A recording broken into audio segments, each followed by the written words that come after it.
Chapter 267. Stronger physique. Hearing Ji Xiaoyu's words, Guan couldn't help but feel curious. Why did she have such thoughts? In her past life, before her death, Guan did indeed help her, but that was in the guise of the sword Venerable Fu Dao. Could it be that Ji Xiaoyu had already seen through his true identity at that time? That was impossible. The 9 extremes yin-yang body could shield against probing and causal deduction. To see through his identity, the other party's cultivation level would have to be far higher than his. Could it be because of Gu An's identity? Guan suddenly recalled when they were children, Ji Xiaoyu once spoke up to save him. Thinking carefully, it seemed Ji Xiaoyu had only saved him and not shown such kindness to other house servants. Or perhaps she didn't meddle in their affairs. Guan smiled and said, "Since you trust me so much, I must treat you well.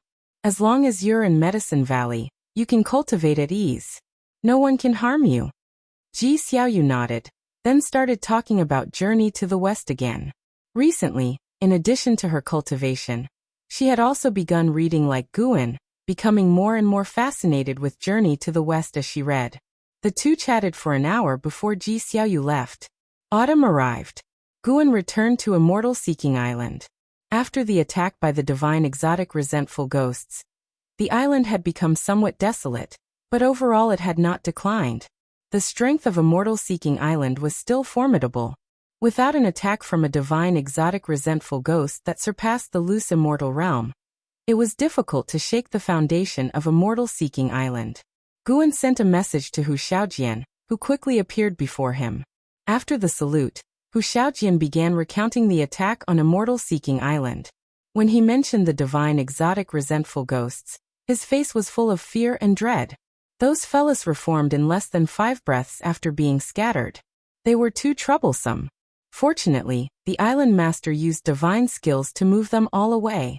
Unable to break through, they eventually dispersed. Hu Shaojian shivered as he spoke. Guan comforted him after hearing, "It's okay, it's over now. Don't worry. Immortal Seeking Island has stood here for so many years. It won't be easily destroyed.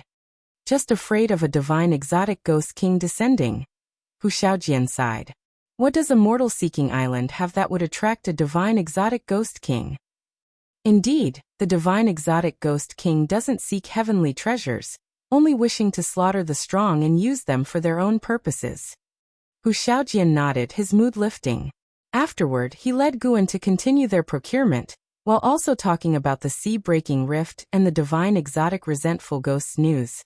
Guan listened. Currently, various parts of the ocean were under attack from the divine exotic resentful ghosts. Their numbers were increasing, causing the maritime sects to take action. Many sects that Hu Shaojian had never even heard of before displayed their power, astounding him. Deep Sea Spirit Palace, Mortal World Peak, Bitter Sea Buddha Sect, Purple Pill Palace, Immortal Fall Gorge, Vast Energy Taoist Sect, Time Divine Pavilion. This vast world left Hu Shaojian deeply moved. Guan, however, wasn't much affected. He had previously used his divine sense to probe, and found that this world was on par with the Star Sea congregations, with over 100 sects at the same level, demonstrating the world's immense strength. Some sects could already travel to outer heaven, yet they remained here. Perhaps there were unimaginable dangers in outer heaven for mortal spirits. Guan was curious about the power that enveloped the great heavenly spirit land, forbidding beings below the heaven and earth flying immortal realm from leaving. What exactly was it? Was it the constraints of the world, or the work of some higher force? In any case, Guan didn't plan to venture to outer heaven lightly. Since only heaven and earth flying immortals could leave the great heavenly spirit land, he needed to surpass that level by at least 2 major realms before exploring. It would be too frustrating to die out there. When Hu Shaojian mentioned medicinal herbs, Guan's thoughts returned to reality. Compared to the divine exotic resentful ghosts, he was more concerned with extending his lifespan. The years flowed on. Since ancient times, the mortal world had been full of hardships, but those who could live long lives were few. Longevity and immortality, that was what Guan cared about most. In the blink of an eye, 5 years passed. Guan's lifespan had already exceeded 28 million years, nearing 30 million years. In these 5 years, the ocean faced endless calamities, and immortal-seeking island experienced 2 more attacks.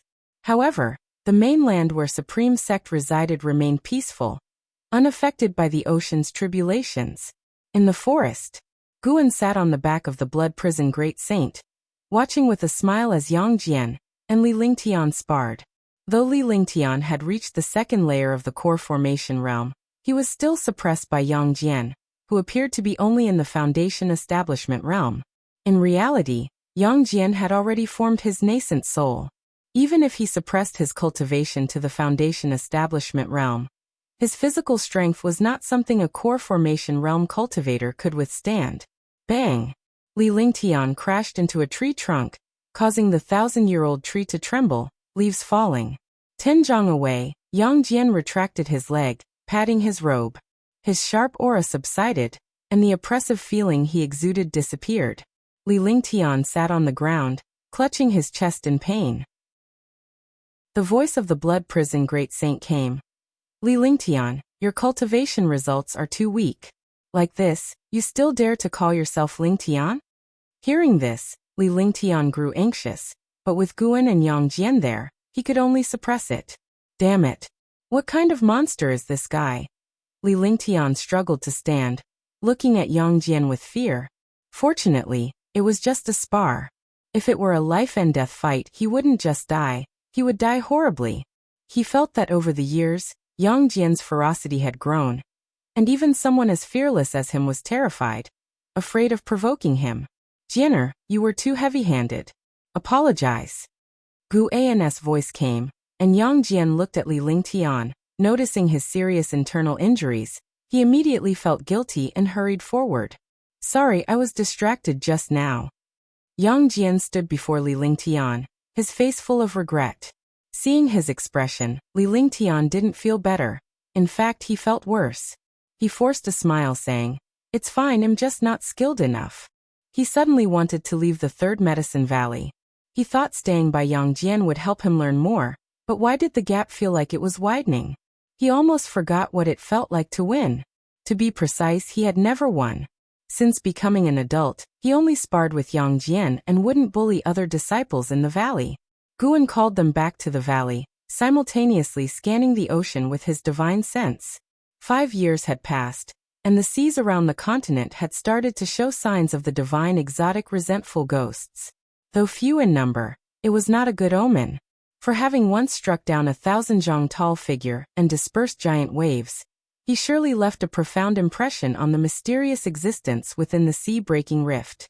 But all these years, no danger had arrived, which was definitely not a stroke of luck. The mysterious entity under the sea-breaking rift must be plotting something. The desire for a breakthrough grew stronger in Gu An's heart. With a cultivation level of the 9th layer of the carefree primordial immortal realm, he would remain unafraid of calamities. Even if he couldn't win, he could escape. But if he could escape, what about Medicine Valley and those he cared about? Escaping with them all would be inconvenient, and could expose his true cultivation level. Damn heavenly Tao, obstructing my pursuit of 100 million years of lifespan. Guan thought to himself, frustrated. The blood prison Great Saint beneath him couldn't fathom his thoughts. It was busy teasing Li Lingtian, making Li Lingtian's face turn completely red, feeling like exploding. As they approached the valley entrance of the 3rd Medicine Valley, Guan noticed a figure. He lightly patted the ox's back, signaling the blood prison Great Saint to speed up. In the end, Li Lingtian ran faster, rushing over like a gust of wind. "Sister Yu, why are you here?" Li Lingtian asked with a flattering smile. 16-year-old Ji Xiaoyu stood at the valley entrance, tall and slender, dressed in a belted blue dress, with beautiful makeup, her long hair coiled under a purple crown, looking like a fairy in a painting. Even some passing disciples from the valley couldn't help but frequently glance at her. Compared to her past life, she had grown more beautiful and not as cold in temperament. Originally smiling, Ji Xiaoyu's smile faded as soon as Li Lingtian appeared, and she took a step to the side.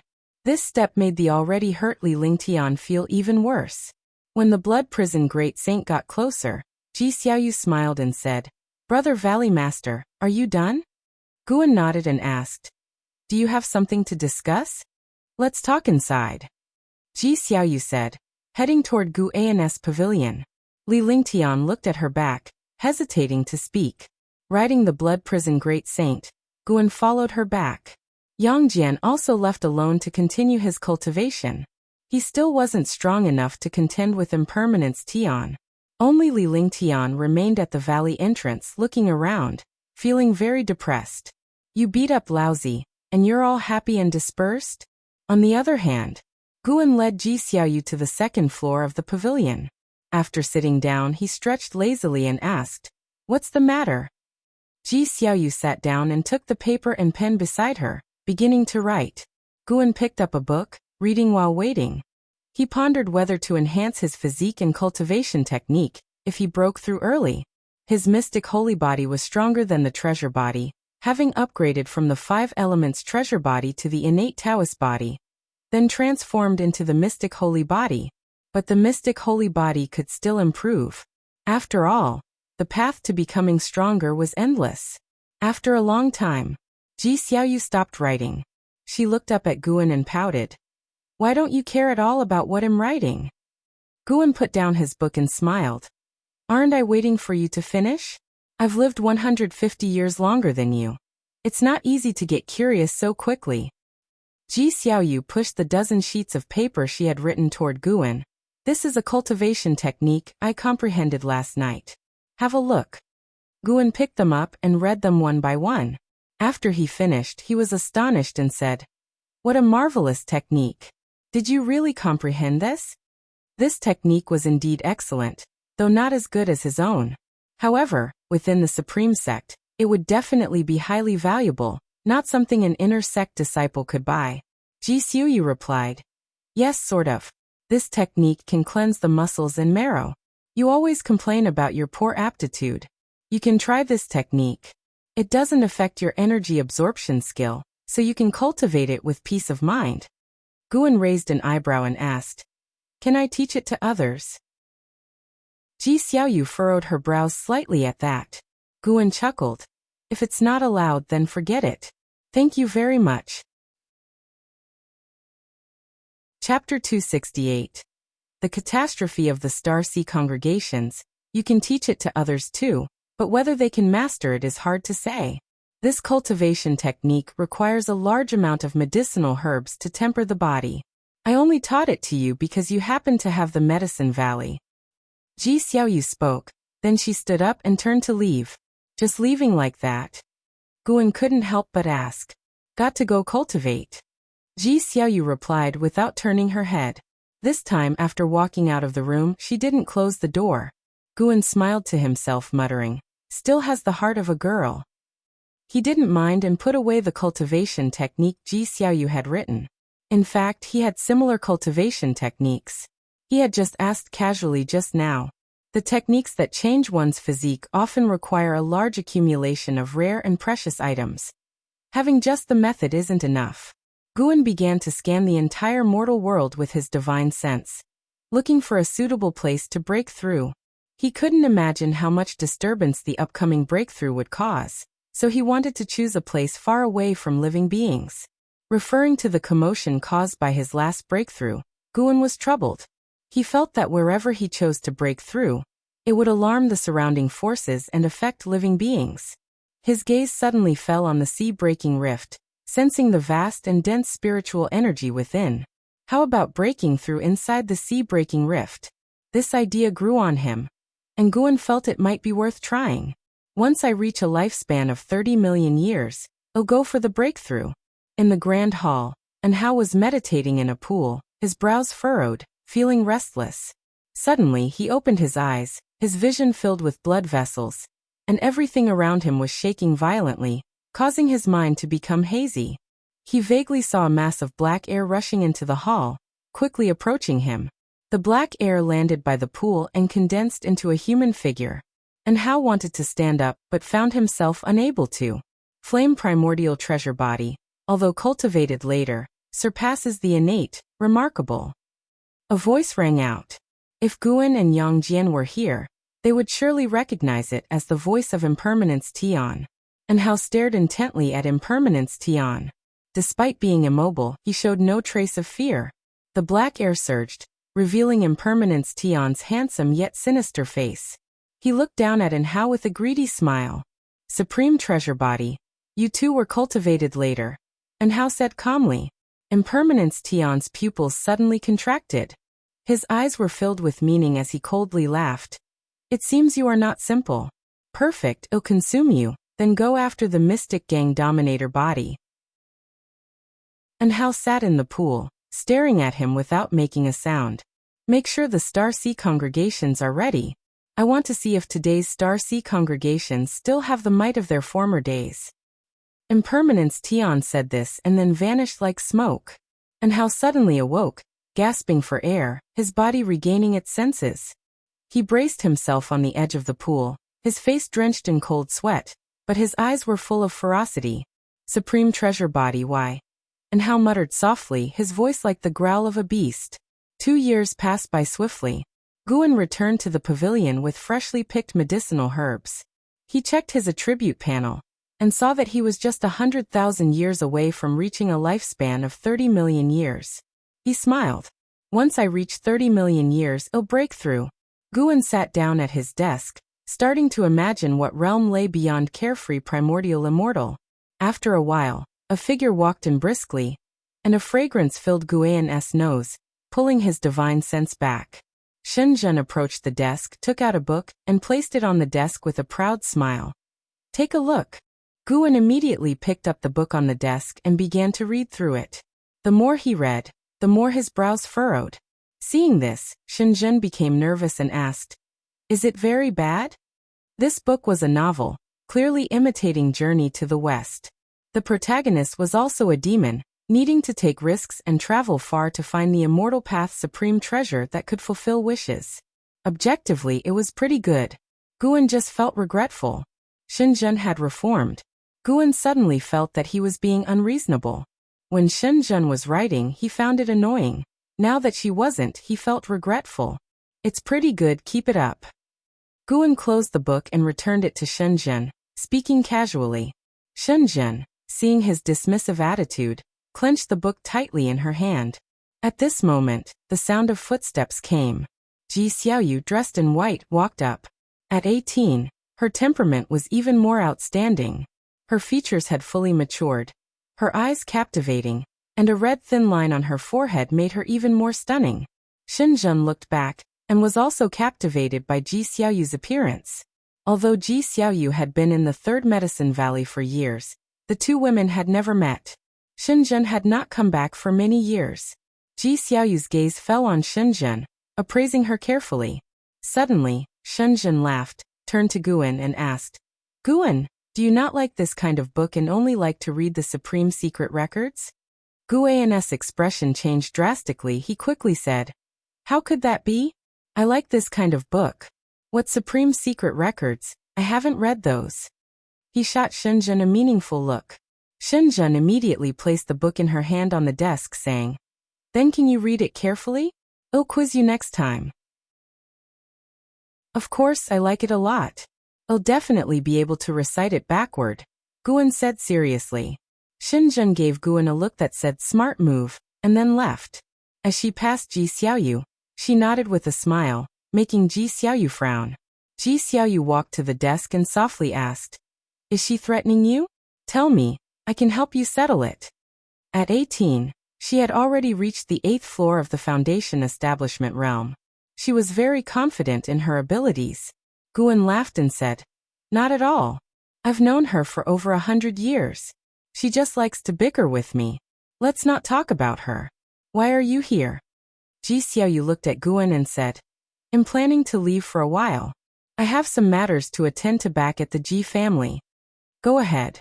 Do you need me to take you to see the vice sect leader?" "Yes." Ji Xiaoyu nodded, and Guan immediately stood up. He had been to the main city of the sect and knew where Ji Hantian lived. Now he could go anywhere in the Supreme Sect, but he preferred to wander around the Outer Gate City. The disciples of the Outer Gate City were easier to get along with. Inner sect disciples had a bit of a distance, and the disciples of the main city were all filled with arrogance. As a core formation realm disciple, most people in the main city looked at him with a strange gaze. Along the way, Guan and Ji Xiaoyu chatted casually. Although their words were not very frequent, they said whatever came to mind. Even if there was silence, it didn't feel awkward.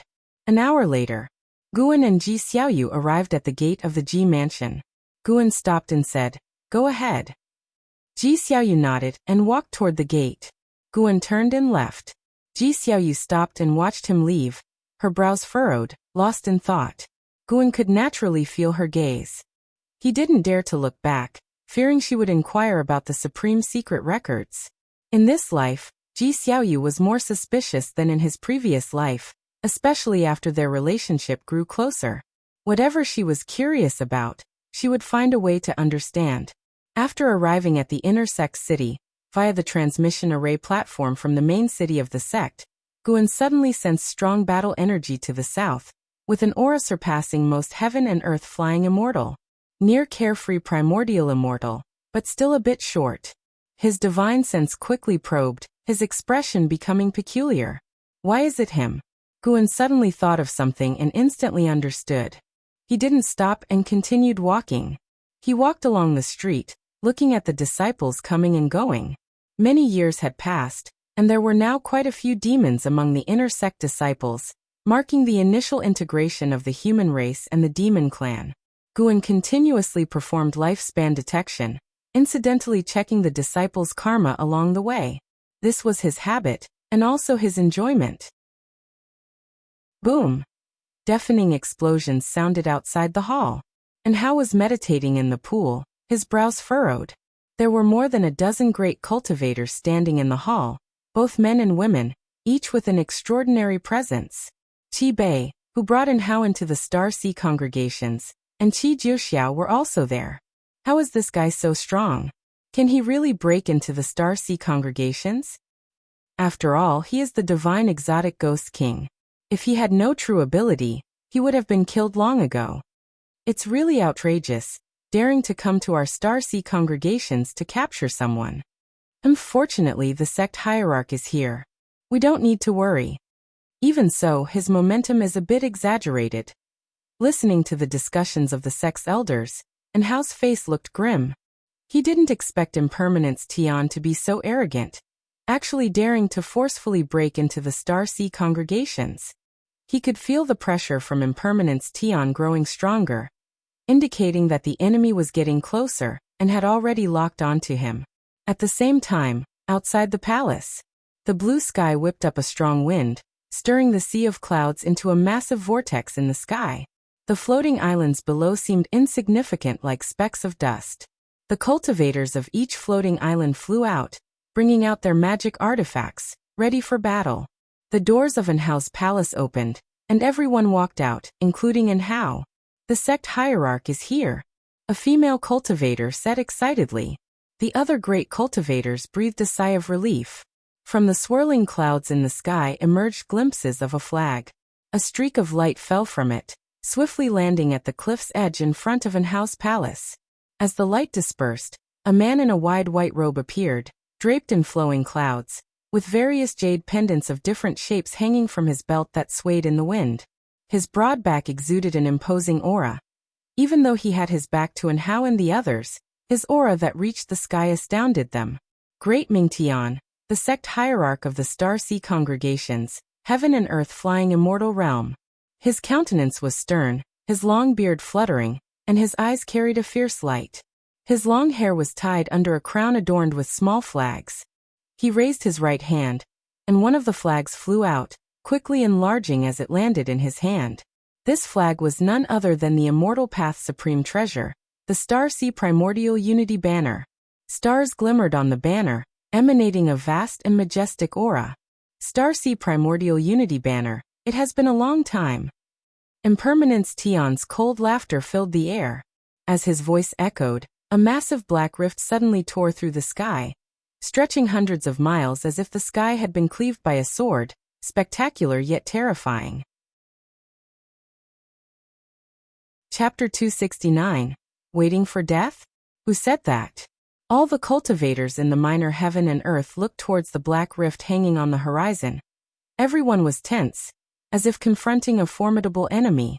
These people hid in the deepest part of the Star Sea congregation's minor heaven and earth, and the fact that Impermanence Tian could force his way in proved that many Star Sea congregation's cultivators had already perished at his hands.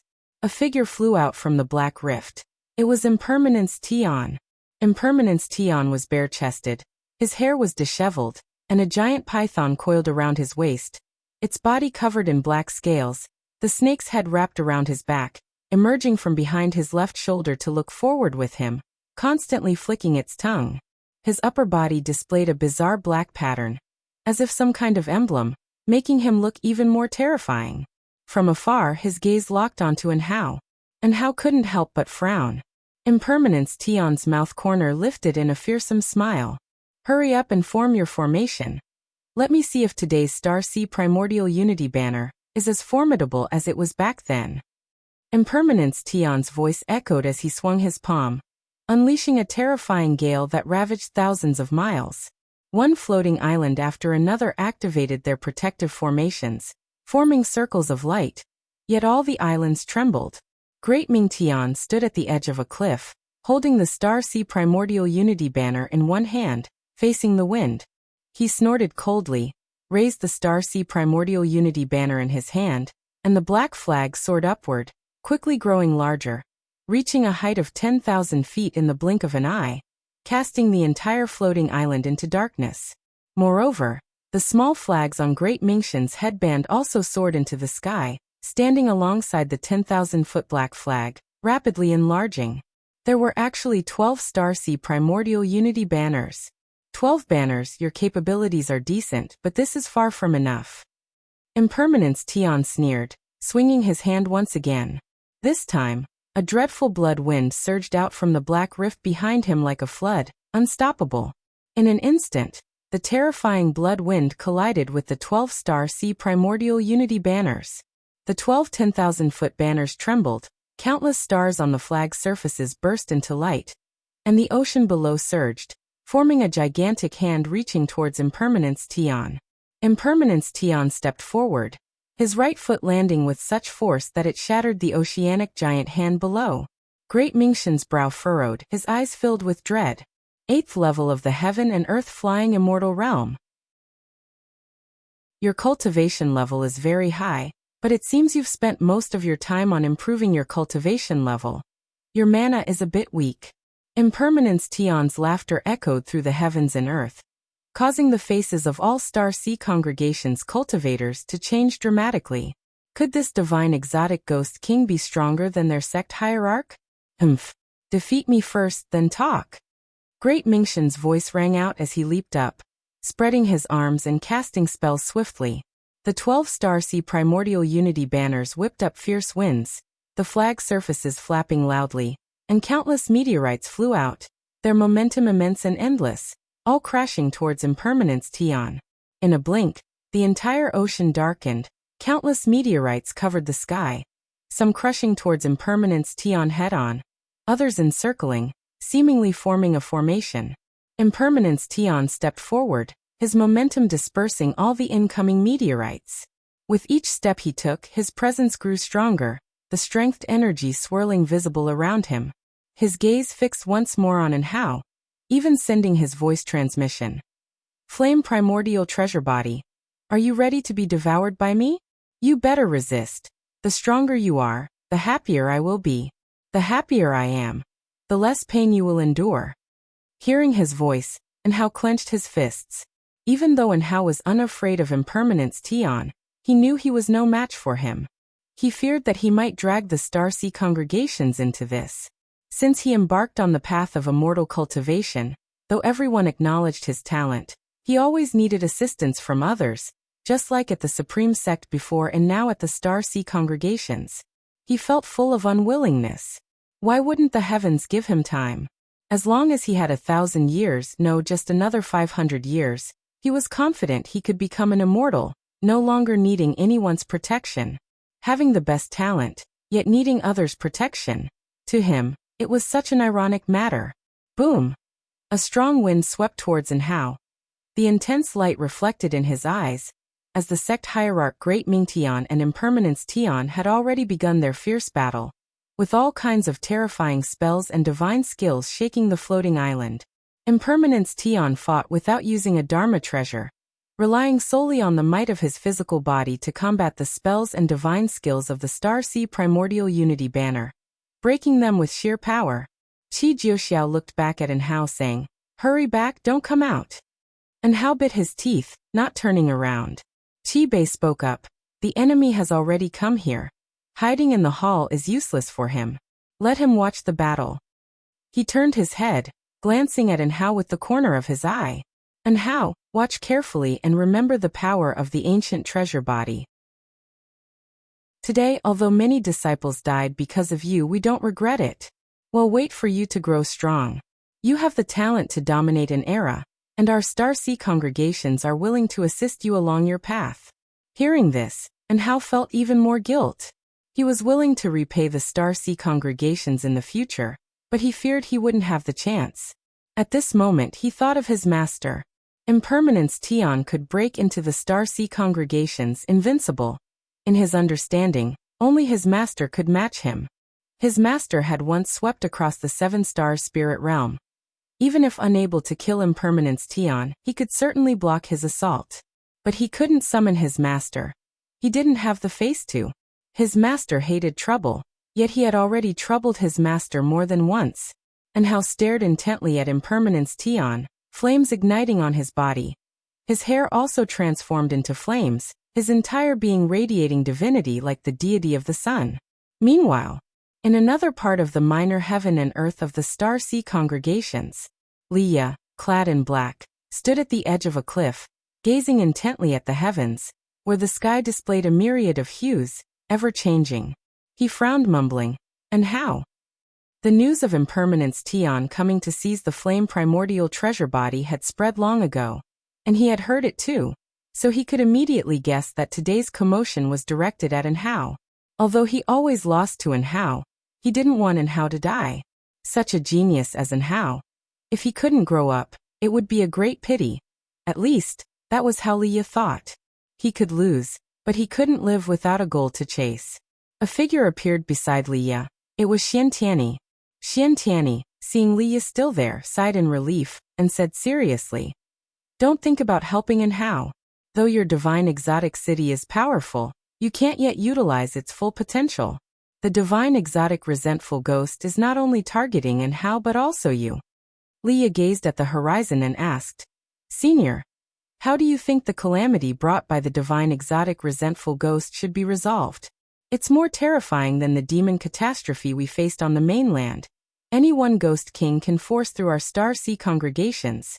Xian Tianyi was silent for a moment, then said, "Great powers will intervene. This is not for you and me to worry about." Divine exotic resentful ghost. Divine exotic city. Liya's eyes shimmered, making it hard to fathom what he was thinking. He suddenly asked, "Senior Xian, is there still no news of Zhang Buku?" Xian Tianyi shook his head, then also looked towards the horizon, his heart equally filled with worry. But what was the use of worrying? This wasn't the mainland. His status as a Mahayana cultivator meant nothing here. Boom. Boom. Boom. Ocean waves surged to heights of 10,000 feet, floating islands shattered, the sky filled with thunder and flames, black holes constantly appeared in all directions, and Star Sea congregations' great cultivators continuously arrived to aid Great Ming Tian. Great Ming Tian held the flags with both hands. His body was covered in blood, still fighting fiercely with Impermanence Tian. Impermanence Tian punched, and Great Ming Tian crossed the flags to block, but the overpowering force still sent him retreating hundreds of miles, his hands trembling as he held the Star Sea Primordial Unity banner, bleeding from the palms. The 10 Star Sea Primordial Unity banners in the sky burst into countless lightning bolts, intertwining around Impermanence Tian. "Ha ha! What joy! What joy!" Impermanence Tian laughed wildly, the pain from his physical body only making him more frenzied, even boosting his momentum continuously. The ferocity in his eyes almost became tangible. His gaze once again fixed on the wrathful Anhao, taunting, "Be furious, be hopeless, you can only watch as I tear them apart." His laughter echoed across the heavens and earth, drowning out all other noises. Anhao was utterly enraged, wanting to rush up, but the surrounding cultivators stopped him. You going up would only inconvenience the sect hierarch. Qi Jiuxiao said sternly, holding the dragon-slaying spear, the spearhead blocking in Hao's chest. He was secretly shocked. Was this kid's life fire really so intense?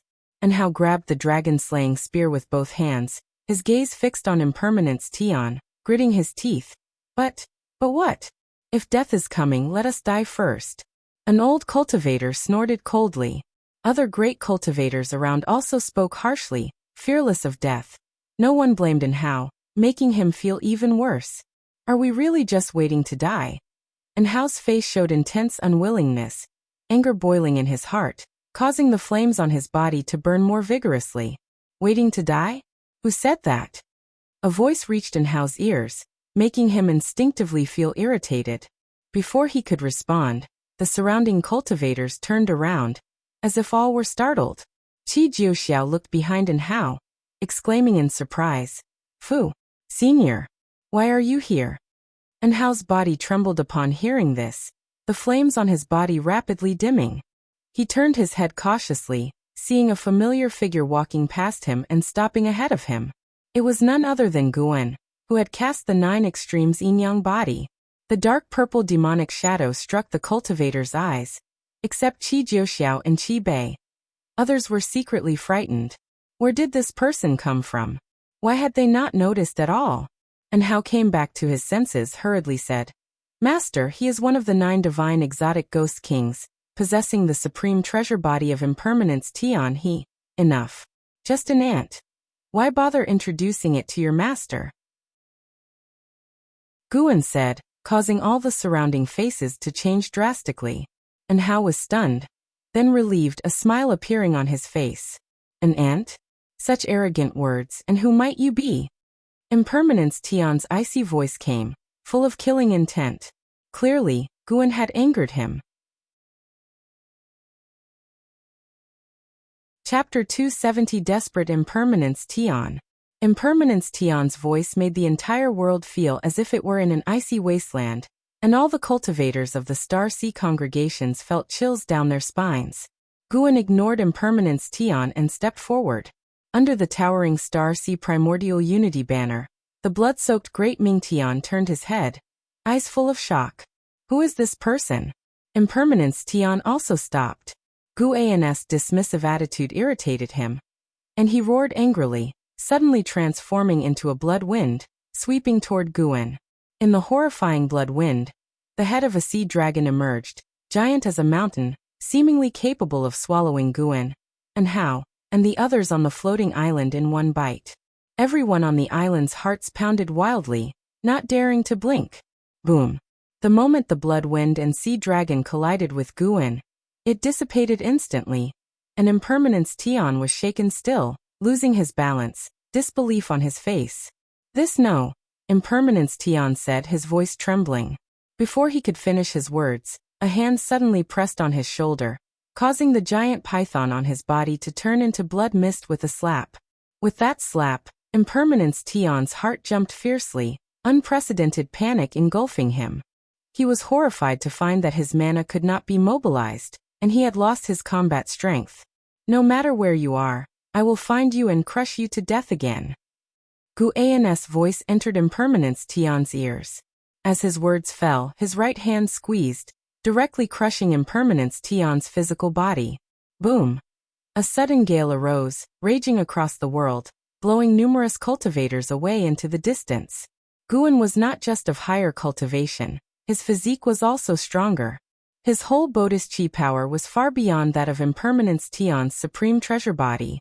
In the instant he crushed Impermanence Tian, Guan could feel the bizarre power belonging to the divine exotic resentful ghost quickly retreating from the Star Sea congregations. It was this elusive power that continuously helped the divine exotic resentful ghost to resurrect.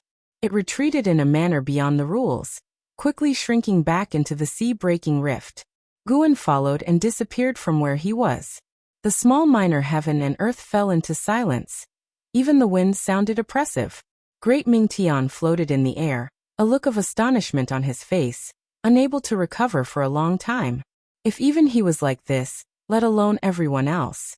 Impermanence Tian is dead. Qi Juxiao exclaimed excitedly, his hand shaking as he held the dragon-slaying spear. As he opened his mouth, other cultivators began to exclaim, "How is this possible? What just happened? Who was that person?" To easily crush the divine exotic ghost king. He seemed to come for an how. With such strength, how high must his cultivation level be? His aura completely disappeared. The restrictions and formations of our Star Sea congregations were like nothing to him. More and more cultivators flew toward An Hao, including the hierarch Great Mingtian. Great Mingtian disregarded his own disheveled state. He stared at An Hao and asked, "What is your relationship with that person just now?" Under everyone's gaze, An Hao took a deep breath and said, "To be honest, he was my first master. When I was a child, he saved me from the claws of a demon and taught me immortal cultivation, leading me into the Supreme Sect. He is revered as Sword Venerable Fudao by the Supreme Sect." Sword Venerable Fudao. Everyone's faces changed once again. They had heard of the name Sword Venerable Fudao, a presence that swept through the 7 Stars Spirit Realm Cave Masters. If it was him, then it made sense. But who would have thought An Hao had such a significant background? Seeing the prowess of Sword Venerable Fudao today, they realized the destruction of the 7 Star Spirit Realm was not unjust. If Sword Venerable Fudao wanted, it was not just those cave masters who would die, but also the billions of congregants of the 7 Star Spirit Realm. On the other side, Guan had already returned to the Supreme Sect, wandering within the Outer Gate City, pondering the power behind Impermanence Tian. Earlier, when he used lifespan detection on Impermanence Tian, he could only see the cultivation level, 9 layers of the heaven and earth flying immortal realm, with the remaining 3 values being 0. The divine exotic resentful ghost, seeming immortal, was not truly so. At least, the divine exotic resentful ghost was not.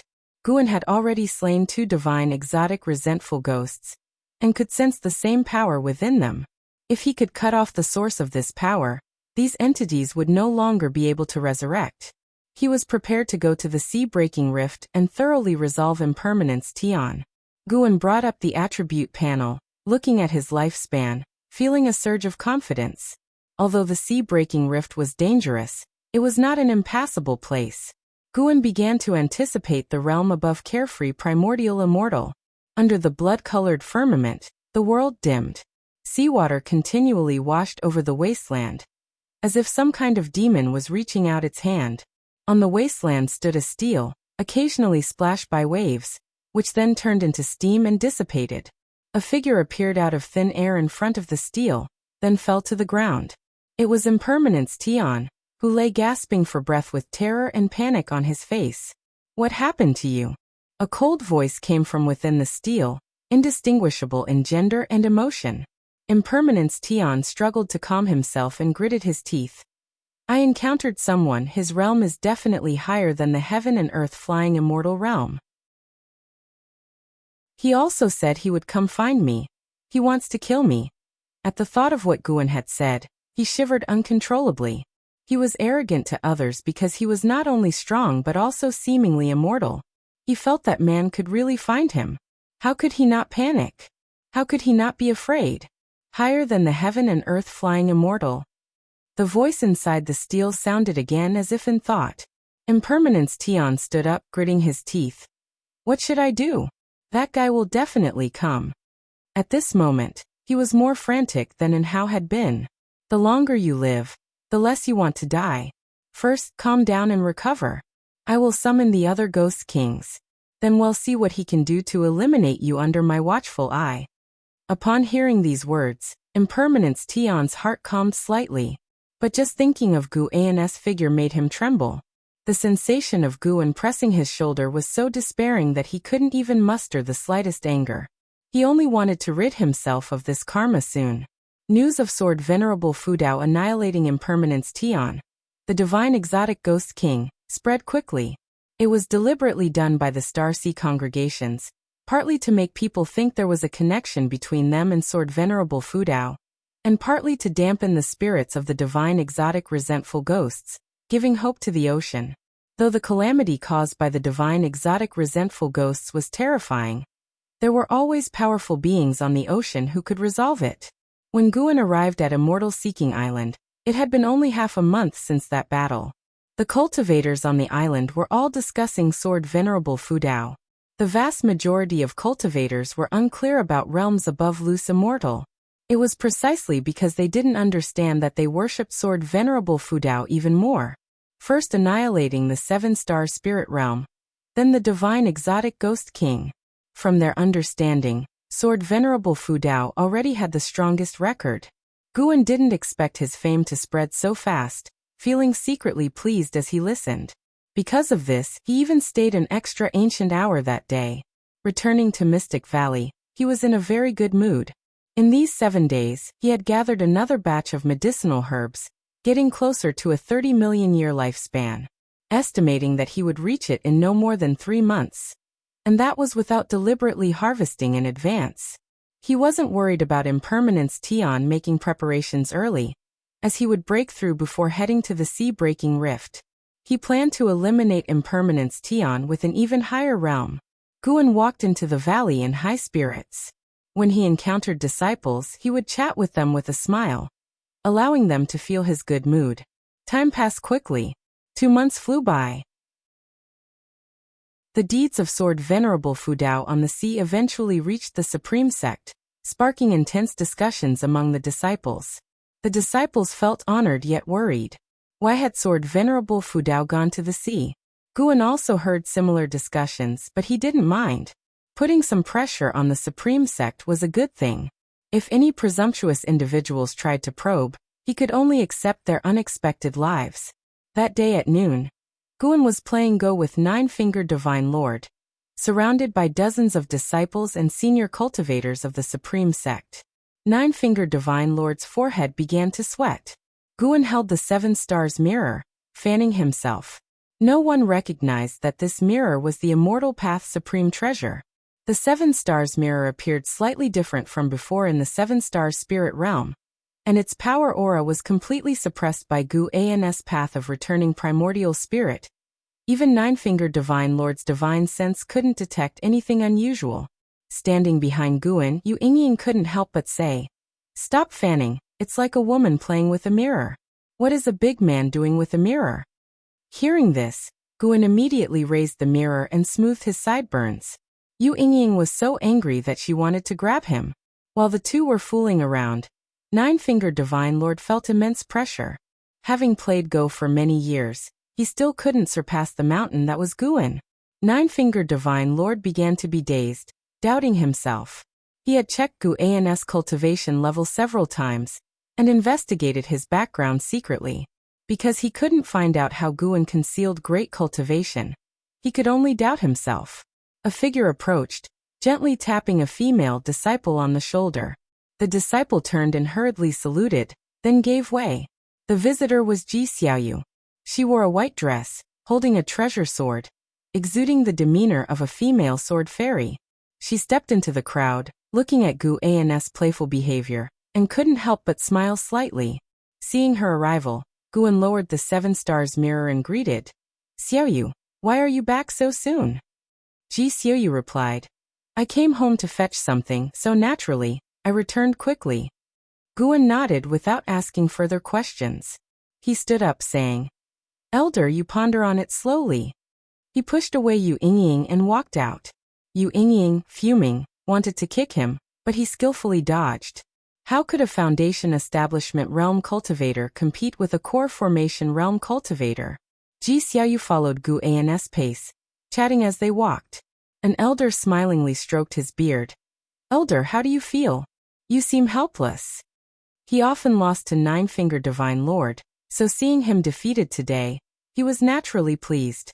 At the same time, he was secretly amazed, wondering how his Valley Master's Go skill could be so high. No wonder, it was the creator of Go. Nine-Fingered Divine Lord remained silent, staring intently at the board, continuously analyzing and studying Guan's strategy. Elsewhere, Guan glanced at Ji Xiaoyu walking beside him and asked, "Do you have something on your mind?" Upon hearing this, Ji Xiaoyu's faint smile disappeared, becoming calm. She said, I brought back a treasure from my family. It can detect the soul of living beings, and can also discern demons. Do you want to see what your soul looks like? Chapter 271. Primordial Karmic Body. Primordial Chaos Supreme Holy Skill. Hearing Ji Xiaoyu's words, Guan was stunned for a moment, then asked, "You came back just for this thing? Want to inspect my soul? Do you think I'm a demon?" Guan felt strange inside, not knowing how to evaluate Ji Xiaoyu's idea. Ji Xiaoyu seemed to understand his expression. She explained, "Of course, it's not just this capability. If a cultivator can glimpse their own soul, they might enhance their comprehension." "I don't believe it, so I won't try." Guan waved his hand. Ji Xiaoyu moved closer and whispered, "Just try it, it won't hurt." "I'm not afraid of pain, but asking me to inspect my own soul feels invasive.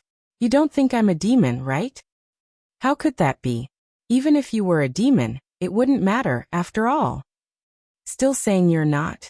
Guan feigned anger, and left with a flick of his sleeve. Although he didn't understand the origin of that treasure, Guan decided to stay away, just in case his soul turned out to be something extraordinary. Of course, rationally speaking, there shouldn't be such a powerful treasure. Ji Xiaoyu stood where she was, watching him leave thoughtfully. Back in his room, Guan closed the door and took out a strange book he had just acquired from the outer gate city and started reading it. In this life, although Ji Xiaoyu was stubborn, she wasn't the type to pester, so after being refused by Guan, she just went back to her room to cultivate. In the following days, Guan avoided Ji Xiaoyu. As autumn approached, Guan returned from Tianya Valley, and his lifespan finally broke through to 30 million years today. He walked through the mountains and forests, his divine sense extending to the sea, locking onto the sea-breaking rift. Looking at the entire line of the sea-breaking rift, the number of cultivators and demons gathered around exceeded 10 million, not to mention how many creatures had gathered at the bottom of the rift. Soon, Guan decided where to enter the bottom of the sea-breaking rift. As his right foot took another step, his entire aura suddenly changed, and he directly entered the special state of the carefree primordial immortal. He stepped into the limitless freedom step, quickly leaping out of the continent. After a few steps, he dove into the sea-breaking rift. Upon entering the sea-breaking rift, he felt as if he had entered an abyss. The surroundings were dark, with only the deafening sound of water falling on either side. During his descent, he encountered cultivators, demons, and divine exotic resentful ghosts flying out. Some brushed past him, and some passed directly through his body, none of them noticing his presence.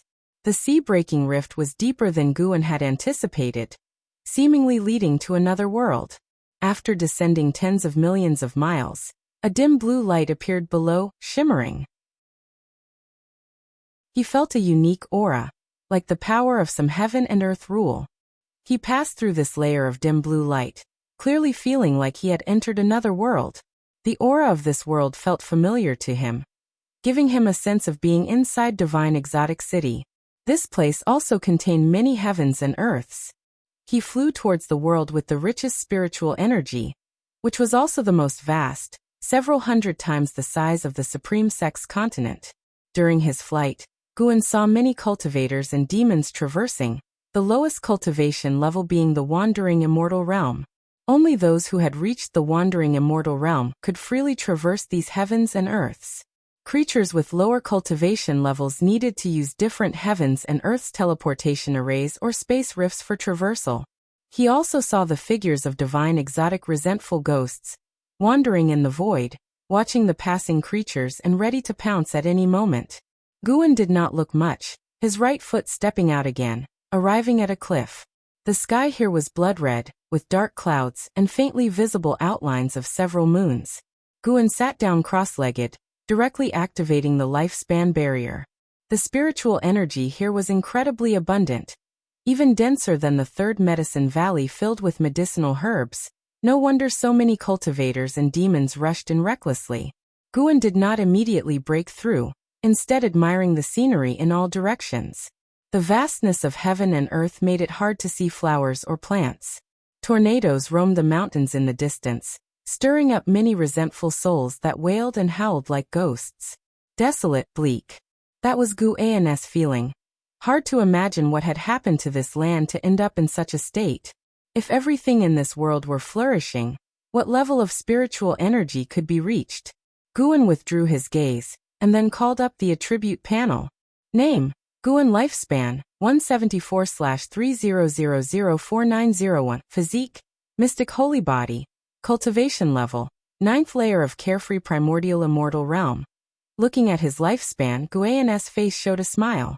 He rubbed his hands together, as if about to do something big. He decided to enhance his physique first and invest 1,000,000 years of lifespan to see the effect. From the innate Taoist body to mystic holy body, he had spent 520,000 years of lifespan back then. He wondered if 1,000,000 years would be enough for a transformation. Investing lifespan. Rows of prompts continued to pop up, all indicating that his bones were getting stronger.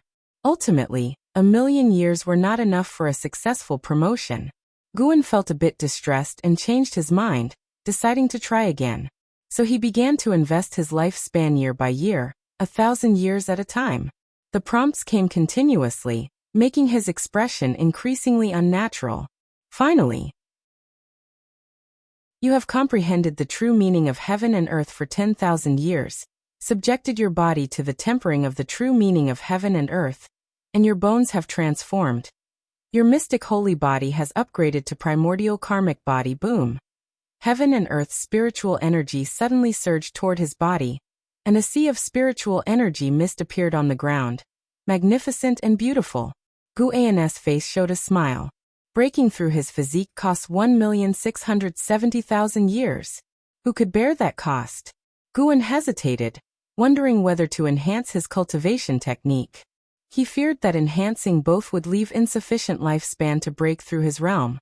As his realm advanced, the difficulty of breaking through kept increasing. If his next breakthrough consumed as much lifespan as the last time, it would indicate that his power was leaping forward. Reducing the required lifespan would be almost impossible. He could only try to minimize the lifespan consumed in breakthrough without causing the number to multiply. The ground kept shaking, and the spiritual energy in heaven and earth kept sinking, startling countless divine exotic resentful ghosts. On the other side of the world, by the sea, Impermanence Tian suddenly stood up, looking around in panic. The beach under his feet trembled, causing the waves to surge, and the sinking of spiritual energy stirred up strong winds. Could it be him? Impermanence Tian gritted his teeth. Although more than 2 months had passed, he had been on edge, fearing that person would come to kill him any moment. The sinking of spiritual energy might be related to the riot of this world's rules, not related to any person. The cold voice from the tablet emerged, and upon hearing it, Impermanence Tian breathed a sigh of relief and sat down again. Impermanence Tian complained, "Realm Master, when will you regain your cultivation level and control the order of the divine exotic realm? More and more cultivators are breaking in. This will cause trouble sooner or later." The voice in the tablet did not answer him. Impermanence Tian waited a while, but he could only close his eyes and continue practicing. On the cliff, within the lifespan barrier, Guan endured the pain of his Bodhi's transformation, feeling conflicted. Back then, it took 700,000 years of lifespan for the 5 elements Taoist skill to transform into heaven and earth primordial skill. Enhancing it again would probably consume at least 2,000,000 years of lifespan. Do it. He should enhance his cultivation technique, since he had already passed heaven and earth primordial skill onto Yangjian. And in how? As a master, one must hold back something. How could he practice the same level cultivation technique as his disciples? Guan immediately invested 1,000,000 years of lifespan. As expected, it was not successful. He invested another 1,000,000 years of lifespan. Failed. 500,000 years of lifespan. Failed. 200,000 years of lifespan. Heaven and Earth Primordial Skill successfully promoted to Primordial Chaos Supreme Holy Skill, but the cultivation technique level just reached a slight achievement. 2,700,000 years of lifespan. Guan felt heartache, and not only that, the lifespan barrier consumed lifespan quickly. In this short time, it had already consumed several thousand years of lifespan. If he didn't leave himself 1,000,000 years of lifespan, Guan feared either the lifespan barrier would consume him to death, or he would have to shut it down before the breakthrough ended, exposing himself. Guan had intended to enhance the all things form and energy art, which was crucial for hiding his cultivation level, and was a body cultivation method. But now it seemed to have to be set aside. He thought to himself that after breaking through his cultivation level, he would save 5 million years of lifespan to enhance the all things form and energy art. Guan silently thought about it. The memory of the cultivation technique did not flood into his mind. It seemed the primordial karmic body contained mysterious memories that needed to be passed on first before the cultivation technique memories. He waited patiently. An ancient hour later, his physique completely transformed into the primordial karmic body. The primordial karmic body was extremely powerful, capable of isolating all power of cause and effect, even using the power of cause and effect to harm enemies. Everything was tied to cause and effect. An enemy's cultivation technique and divine skills all had cause and effect. He could peer into the cause and effect of their cultivation technique and divine skills to find weaknesses. If his cultivation level were strong enough, he could even directly destroy their Tao level. The primordial karmic body would also generate the primordial divine eye, containing numerous mysteries he would need time to study. Next was receiving the memory inheritance of primordial chaos supreme holy skill. The continuous influx of earth spirit energy into Guan's body gave him only a few seconds of clear consciousness before he was plunged into the vast memory. Primordial chaos supreme holy skill contained 5 element attributes, evolving into a chaotic spirit sea, refining stronger mana, origin dharma power. Origin dharma power was a robust and vast power. With the cultivation technique's enhancement, the speed of generating spiritual energy within his body was swift, almost reaching the point of a continuous mana supply. Of course, this would require heaven and earth's spiritual energy and elixirs to match his mana consumption speed. Simultaneously, this cultivation technique included a divine skill, known as the Origin Heaven Capturing Hand. As its name suggested, the Origin Heaven Capturing Hand could capture the sky, act both offensively and defensively, and even had sealing effects. Another ancient hour passed, and Guan slowly opened his eyes. A golden thread appeared between his eyebrows, glowing with a golden rainbow, making him appear illusory. Guan raised his right hand, condensing Origin Dharma power in his palm, transforming his hand into the Origin Heaven Capturing Hand. He could capture the sky, quell the earth, and even massacre all living beings. Guan restrained his urge to strike, dissipating the Origin Dharma power in his hand, then called up the attribute panel again. Seeing his rapidly declining lifespan, he instantly became alert. He patted his face with both hands and thought, the next step is the most crucial moment. Breaking through his cultivation level, attempting to surpass the carefree primordial immortal. Chapter 272. Breaking through the 9th layer of the divine immortal of wondrous Dharma realm. Guan looked at his more than 25 million years of lifespan, and began to take deep breaths. Ancestors of Wuxia, please bless me. Guan directly invested 10 million years of lifespan in one go. He had never been so generous before. You cultivated qi absorption for 60,000 years, and with great accomplishment in primordial chaos supreme holy skill, you forcibly attempted a breakthrough to the divine immortal of wondrous Dharma realm, started the tribulation crossing, but failed to endure the 6 paths of illusion ultimate law tribulation, resulting in failure. You cultivated qi absorption for 120,000 years, and with great accomplishment in primordial chaos supreme holy skill, you forcibly attempted a breakthrough to the divine immortal of wondrous Dharma realm, started the tribulation crossing, but failed to endure the 6 paths of illusion ultimate law tribulation, resulting in failure. 60,000 years per tribulation crossing. It was still acceptable. After all, the breakthrough to the carefree primordial immortal realm required 50,000 years per tribulation. A higher realm only consumed an additional 10,000 years per attempt, proving that the primordial karmic body and primordial chaos supreme holy skill were indeed exerting their power. Would 10 million years of lifespan bring any surprise? Guan's mind was filled with chaotic thoughts, and endless prompts frantically appeared before his eyes, more than he had ever seen before. Failure. Failure. Still failure. Guan resumed his previous habit of checking the length of the prompt bar, verifying if there were any changes. If not, it meant no success. Eventually, 10 million years of lifespan were wasted. Breaking through physique and cultivation techniques, even in failure, could at least enhance his understanding of spiritual energy and rules. However, when it came to cultivation-level breakthroughs, failure was simply failure. This 10 million years of lifespan was essentially evaporated. Guan looked at his remaining more than 15 million years of lifespan, feeling somewhat panicked. 10 million years of lifespan, he would need to farm for 20 years to achieve that. Guan could only compare it to the ages of those in the heaven and earth flying immortal realm. They need tens of thousands or even more years to break through a small realm. Why should he feel distressed? Invest heavily. Investing heavily would eventually lead to success. This time, he would not use 10 million years again, but invest 5 million years. Guan silently thought, then focused on the cultivation level column, and invested his lifespan. Failure prompts continued to flood the screen. In the end, even after spending 5 million years of lifespan, the breakthrough was unsuccessful. Another 5 million years of lifespan. Guan's lifespan suddenly dropped to over 5 million years, making him feel extremely short-lived, as if he might die the next day.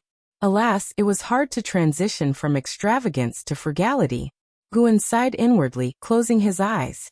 Yet even with his eyes shut, he could still see the prompts. Another failure. This time, he evaporated 20 million years of lifespan. This was after enhancing his physique and cultivation techniques. If he had not enhanced them, would he have needed over 30 million years of lifespan to succeed in a breakthrough? Guan gritted his teeth and invested another million years of lifespan. You cultivated qi absorption for 730,000 years, and with great accomplishment in primordial chaos supreme holy skill, you forcibly attempted a breakthrough to the divine immortal of wondrous Dharma realm, started the tribulation crossing, endured the 6 paths of illusion ultimate law tribulation, succeeded in the tribulation crossing, and your cultivation level broke through to the first layer of the divine immortal of wondrous Dharma realm. You cultivated qi absorption for 830,000 years, and your cultivation level broke through to the second layer of the divine immortal of wondrous Dharma realm. You cultivated qi absorption for 930,000 years, and your cultivation level broke through to the third layer of the divine immortal of wondrous Dharma realm. You cultivated qi absorption for 1 million years, and your cultivation level increased. He finally succeeded. Before the breakthrough, the recovery time after failing the tribulation crossing was shortened, which was somewhat peculiar. Guan let out a sigh of relief, a smile appearing on his face. After 21 million years of lifespan, he finally succeeded in the breakthrough. 10,000 years per small realm. Guan felt it was somewhat small. He continued to invest his lifespan, raising his realm to the 9th layer of the divine immortal of wondrous Dharma realm in one go, consuming another 1,030,000 years of lifespan. Reaching the 5th layer of the divine immortal of wondrous Dharma realm required 20,000 years for a breakthrough, and from the 8th layer to the 9th layer, it took 30,000 years of lifespan. 22,030,000 years. Guan wanted to see how many years it would take for a real divine immortal of wondrous Dharma to break through a small realm in reality. If it was less than his, he could accept it, as the cost of lifespan evolution exceeded reality. But it couldn't be much less, or he would find it hard to accept. However, he did not want to deal with divine immortals of wondrous Dharma for now. He was not even 200 years old, and did not want to interact with those tens of thousands, or even millions of years old monsters. There was a generation gap. As he thought, he endured the violent surge of earth spirit energy flowing into his body. This disturbance far exceeded the one caused by the enhancement of physique and cultivation techniques. And the whole heaven and earth was trembling. Endless divine exotic resentful ghosts flew out, covering the sky and earth, fleeing everywhere, wailing everywhere, making even Guan feel annoyed. But for the sake of the breakthrough, he could only wait in peace. This disturbance began to radiate to other heavens and earths. as every piece of heaven and earth was connected by rules of power. In a small piece of heaven and earth, a figure flew out from the mountains and forests. This was a woman in a purple dress with a small ghost lying on her shoulder, precisely the second cave master of the 7 stars spirit realm. She frowned tightly, her divine sense spreading, covering the whole minor heaven and earth, failing to find the cause of the calamity. Mother, earlier the spiritual energy sank in the sea.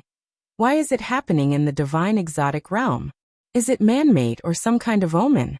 The small ghost asked cautiously, scanning the surroundings in fear as if some terrible power in the darkness had set its sights on him. After a long time, the second cave master finally spoke. I am not sure either, but it is not just the spiritual energy of this heaven and earth that is sinking. It is happening in other heavens and earths as well. This indicates that this anomaly is not directed at us. The small ghost continued. I heard that divine strange ghost King Heaven Unpredictable was crushed by Sword Venerable Fudao. Mother, do you think Sword Venerable Fudao infiltrated here? The second cave master's face changed slightly, and immediately disappeared from the spot. By the seaside, Heaven Unpredictable stood before a stele, trembling all over with nervousness. He turned his head toward the stone tablet and asked through gritted teeth. Realm Master, is it really all right? As his words fell, phantom figures appeared out of thin air around the stele, each exuding an aura no weaker than Heaven Unpredictable. There were 8 figures in total. The 9 divine exotic ghost kings gathered. Each of their faces was incredibly solemn. A woman with a human head and a snake body spoke up. Realm Master, the spiritual energy of all heavens and earths is sinking. Unknown forces are siphoning it off. It is impossible to trace. Her enchanting face frowned, and her eyes were filled with fierce hostility. Other divine exotic ghost kings started speaking, all expressing unease. Is it possible that it is the transcendental beings from the Bitter Sea Buddha sect? The Bitter Sea Buddha sect is manageable, but I fear it might be the doing of the Immortal Path Holy Court. That cannot be, except for those who have transcended the rules of the heavens, who could cause such a commotion. What should we do if they do not follow the rules? Let's wait for the Realm Master's instruction. He surely knows more than we do. The divine exotic ghost kings debated, and then all looked at the stele. Blood began to seep out of the stele's surface, and a pale hand reached out from within, its nails sharp like a ghost's claws. Soon after, a head emerged, sparse white hair hanging down. It was a naked man with black runes crawling all over his bloodless body, squirming like fiendish worms, making one's skin crawl. The master of divine exotic realm. As soon as he appeared, all 9 divine exotic ghost kings knelt halfway down, bowing to him. The master of divine exotic realm landed, and black armor covered his body, looking like a myriad of snake scales tightly packed together, even forming a dark red crown with 2 dragon souls writhing within, seemingly trying to escape their confinement. He opened his eyes, and there were no pupils, only a blood-red color. All of you sit down, I will carefully investigate. The master of divine exotic realm said, his tone indifferent. Upon hearing his words, the divine exotic ghost kings sighed in relief and sat down one after another. As soon as they sat, they felt a terrifying divine sense sweep past their ghost bodies, alarming them. Could it be that the realm master had restored his cultivation? Each of them was at the 9th layer of the heaven and earth flying immortal realm, with 1 foot in the carefree primordial immortal realm. Yet, in front of the divine sense of the master of divine exotic realm, they felt themselves weak and insignificant. Elsewhere, within the lifespan barrier, Guan opened his eyes and looked toward the skyline, puzzled. Despite the barrier of lifespan, he still sensed the divine sense of a carefree primordial immortal sweeping over the entire heaven and earth. That person was not an ordinary carefree primordial immortal. No wonder so many sects could not do anything about the sea-breaking rift. Achieving the heaven and earth flying immortal realm meant going beyond heaven. How much more so for a carefree primordial immortal? At least until today, Guan had not encountered a true carefree primordial immortal. Guan calmed down, waiting for his breakthrough. Endless spiritual energy surged into his body as the mental method of primordial chaos supreme holy skill started to operate, continuously impacting higher realms. He could clearly feel his soul undergoing transformation. What was a divine immortal of wondrous dharma? Guan was filled with anticipation. The cliff beneath his feet trembled violently, even beginning to crack. He was not, however, worried. At worst, he would fall. After all, the lifespan barrier followed him. In the meantime, countless divine exotic resentful ghosts flew around, seemingly patrolling the heaven and earth, occasionally passing over his head. He really feared a divine exotic resentful ghost might break in. If discovered by that carefree primordial immortal, it would be disastrous. In that case, Guan could only kill the intruder. But Guan always suspected that the other party might have a background. The sea-breaking rift affected countless sea regions and sects, some of which even had array restrictions to prevent carefree primordial immortals peeping. Even so far only heaven and earth flying immortals had stepped forward to fight the divine exotic resentful ghosts of the sea-breaking rift, which spoke volumes. Perhaps there was some force in the dark balancing the carefree primordial immortals, preventing them from interfering. Guan pondered as he awaited breakthrough success. Time ticked by slowly. After nearly an ancient hour, he finally succeeded. From the 9th layer of the carefree immortal realm to the 1st layer of the divine immortal of wondrous dharma realm, the surge of spiritual energy into his body soared, and his soul instantly leapt out of his flesh. The abundant spiritual energy tempered his body, while the power of heaven and earth rules within the energy converged on his soul, putting it in a wondrous state of creation. The spiritual, in the divine immortal of wondrous dharma, referred to the soul. An uninterrupted stream of created memories flooded into Guan's mind, giving him the feeling of swimming in a vast ocean. It was an ocean formed by the power of heaven and earth rules. Creation. True meaning. Guan immersed himself deeply, unable to escape, only feeling his soul was about to break free and be reborn. His divine sense was transforming as well, witnessing too many illusions. Chapter 273 Please forgive me, Senior. Guan saw visions of all manner of life, witnessing infants being born, witnessing common folk marrying and starting families, watching demon creatures kill for survival, and seeing people weeping in front of altars. And so on. There were joys, and there were sorrows. It was as if he were observing the lives of all beings, countless images passing before his eyes, an overwhelming sea of scenes that would drive an ordinary immortal to insanity. Guan was different. He was undergoing a transformation into a divine immortal of wondrous dharma. At first, he felt some discomfort, but gradually he adapted, even beginning to catch glimpses of destiny within the endless visions. The divine immortal of wondrous dharma could perceive destiny, and destiny could form fate, which meant the divine immortal of wondrous dharma could see the fate of most beings. Destiny was based on cause and effect, yet it independently formed rules. A person's life intersected with their surrounding environment. Different choices created different life paths. Choices were cause and effect, and the paths they formed were destiny. However, unlike cause and effect, destiny also involved factors beyond cause and effect, such as natural disasters. Destiny was based on the rules of heaven and earth, the choices of cause and effect in a person's life. Heaven and earth flying immortal and carefree primordial immortal delved into the way of cause and effect, while divine immortal of wondrous dharma studied the Tao of destiny, observing the fate of all beings, comprehending the true essence of destiny. Guan's consciousness immersed itself in this, his soul constantly transforming, his cultivation level continuously increasing. Divine immortal of wondrous dharma realm 2nd layer, 3rd layer, 4th layer. The cliff beneath Guan collapsed, and he fell along with it, disappearing into the swirling dust.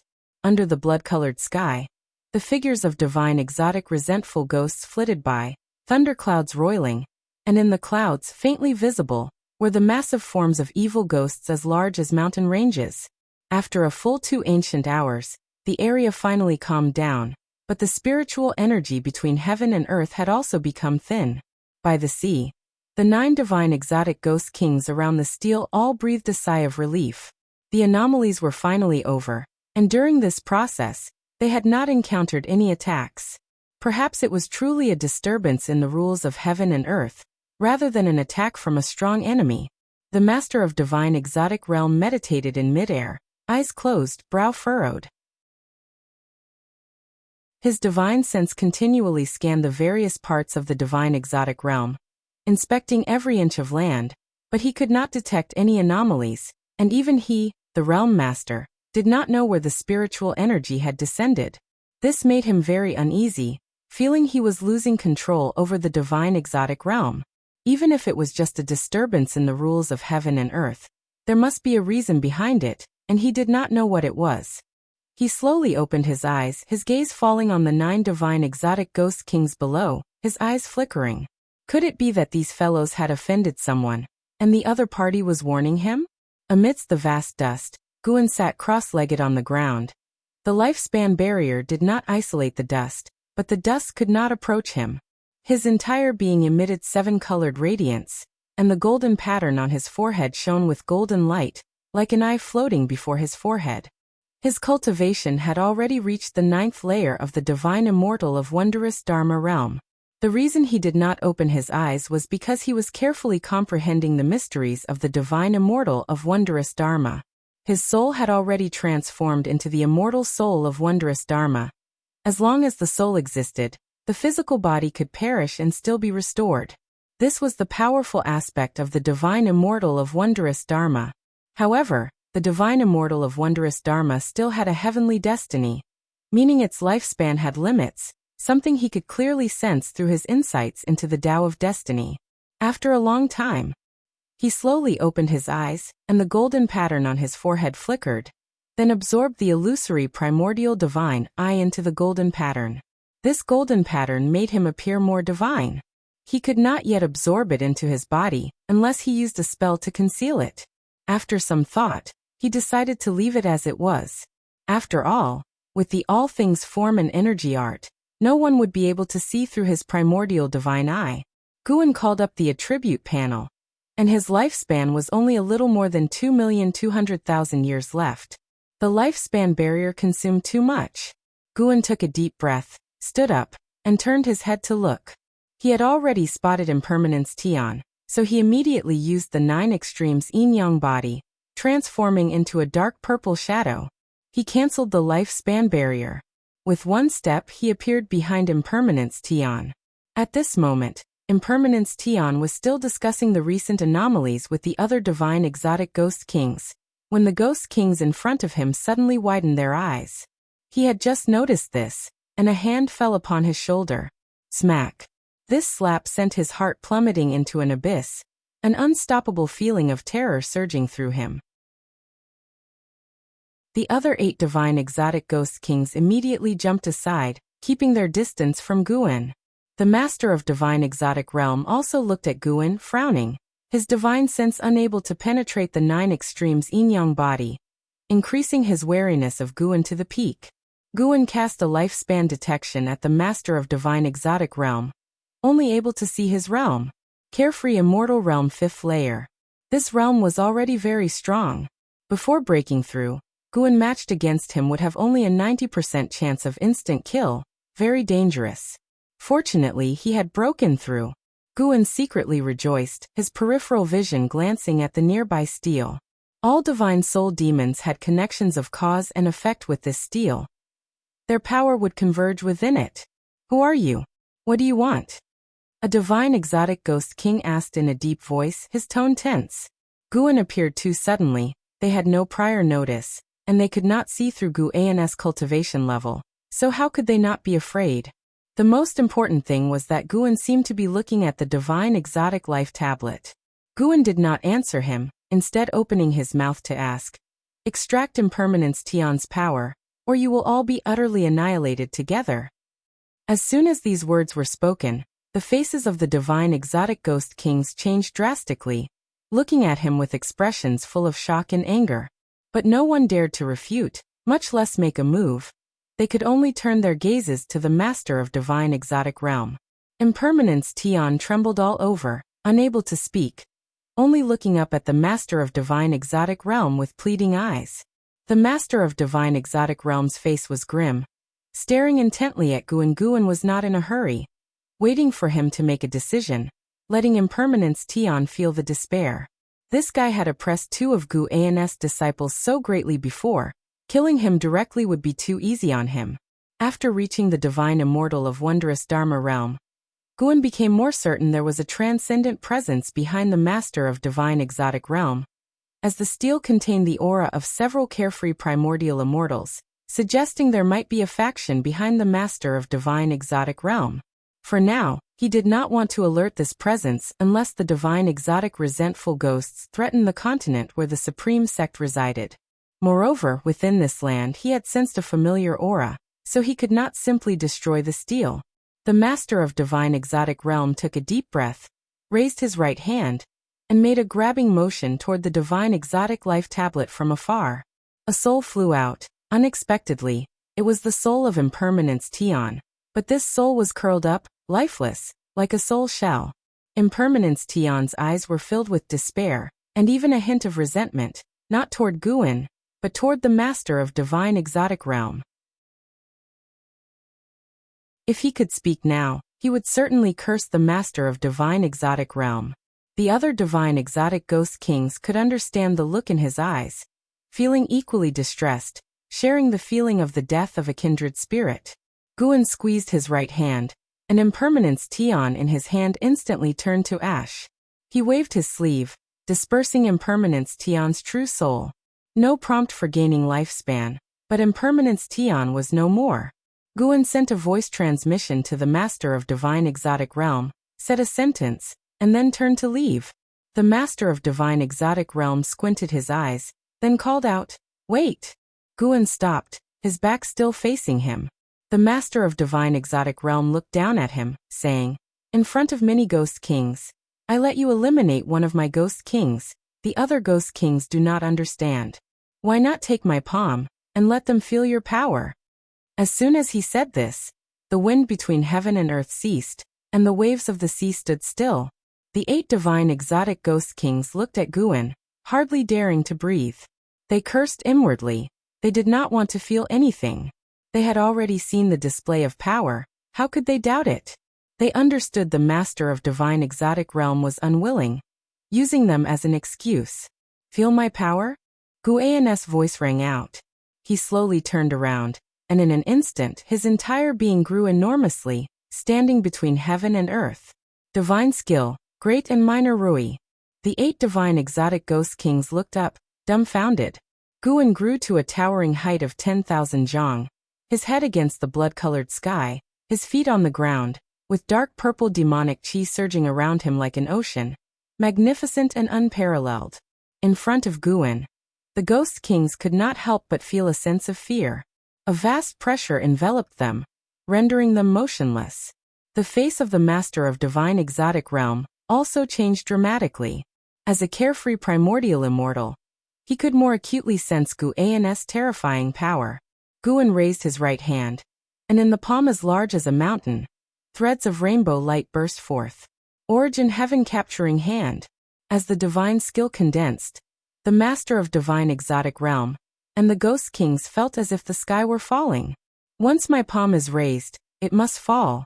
Master of divine exotic realm, how will you have me withdraw my palm now?" Guan's voice echoed throughout heaven and earth, his tone indifferent, as if imbued with celestial might. The master of divine exotic realm abruptly fell, crashing into the ground, causing countless cracks to spread across the barren land by the sea. He trembled all over, struggling to resist Guan's pressure. The other divine exotic ghost kings were similarly pressed to the ground, unable to stand, looking at the master of divine exotic realm in despair. The master of divine exotic realm gritted his teeth, his legs bending until he kneeled on the ground. He supported himself with both hands on the ground, speaking slowly, "Please forgive me, Senior." His voice echoed through the heavens, heard by countless divine exotic resentful ghosts. The ghost kings looked at him lowering his proud head, feeling both relieved and distressed. They were strong, capable of stirring the seas, but before the mightiest of the heavens, they were still like ants. Supreme Sect, 3rd Medicine Valley. Guan stepped off the transmission array platform, humming a little tune. "Hey, why so happy?" Passing by, Yu Yingying couldn't help teasing. Guan glanced at her and said, "It's all right." Yu Yingying giggled. "If you were born overseas, you wouldn't be in such a good mood now." Guan replied, "There are no ifs, are there? Cherish the present, enjoy life, Junior." As he finished, he walked towards the chess area in the distance, ready to defeat Nine-Fingered Divine Lord in 3 more games. Let Nine-Fingered Divine Lord feel the terrifying deductive abilities of the Divine Immortal of Wondrous Dharma. Yu Yingying watched Guan's back, pouting slightly, reflecting that sometimes being in the lower ranks might not be a bad thing. At least you don't have to worry about world-ending catastrophes. Chapter 274. Outer Heaven. Energy Movement Treasure Position. As dusk approached, the sun set in the west.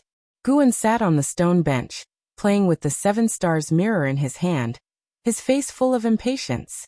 The Nine-Fingered Divine Lord who sat opposite him wore a gloomy expression, and the onlookers around them also frowned deeply, their eyes fixed on the chessboard. "Still haven't figured it out? Admit defeat." Guan couldn't help but speak out, which sounded absurd.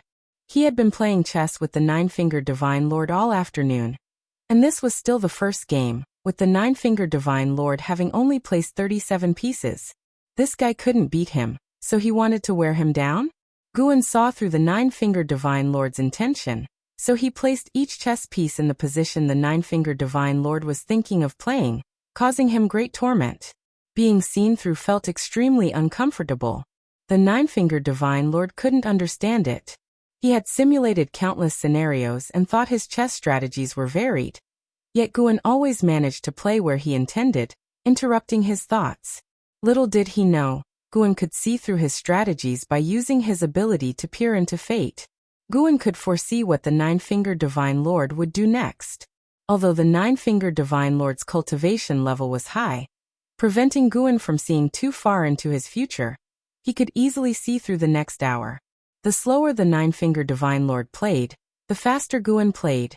Quick, precise and ruthless, constantly attacking his psychological defenses. Hearing Guan's words, the Nine-Fingered Divine Lord cursed inwardly. If they were at sea, who would dare treat him like this? The key issue was that he indeed had a scheme, so he was both angry and embarrassed. The Nine-Fingered Divine Lord took a deep breath and made another move. Click. The sound of the chess piece landing was as loud as a thunderclap, startling the onlookers to shrink their necks.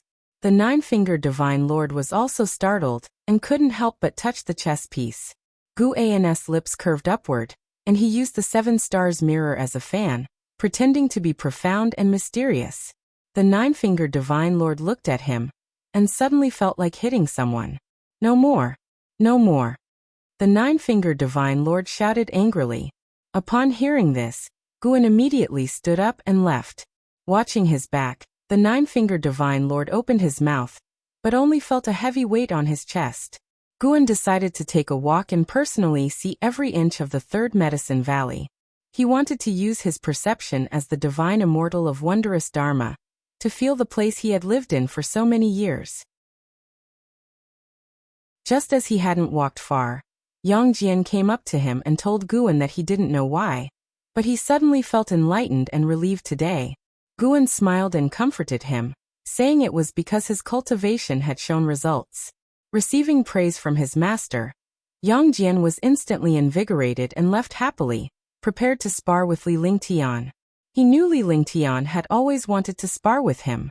As soon as Yang Jian left, an Exian came and said the white spirit rat was missing again. Guan began to comfort her. After sending an Exian away, Tang Yu came.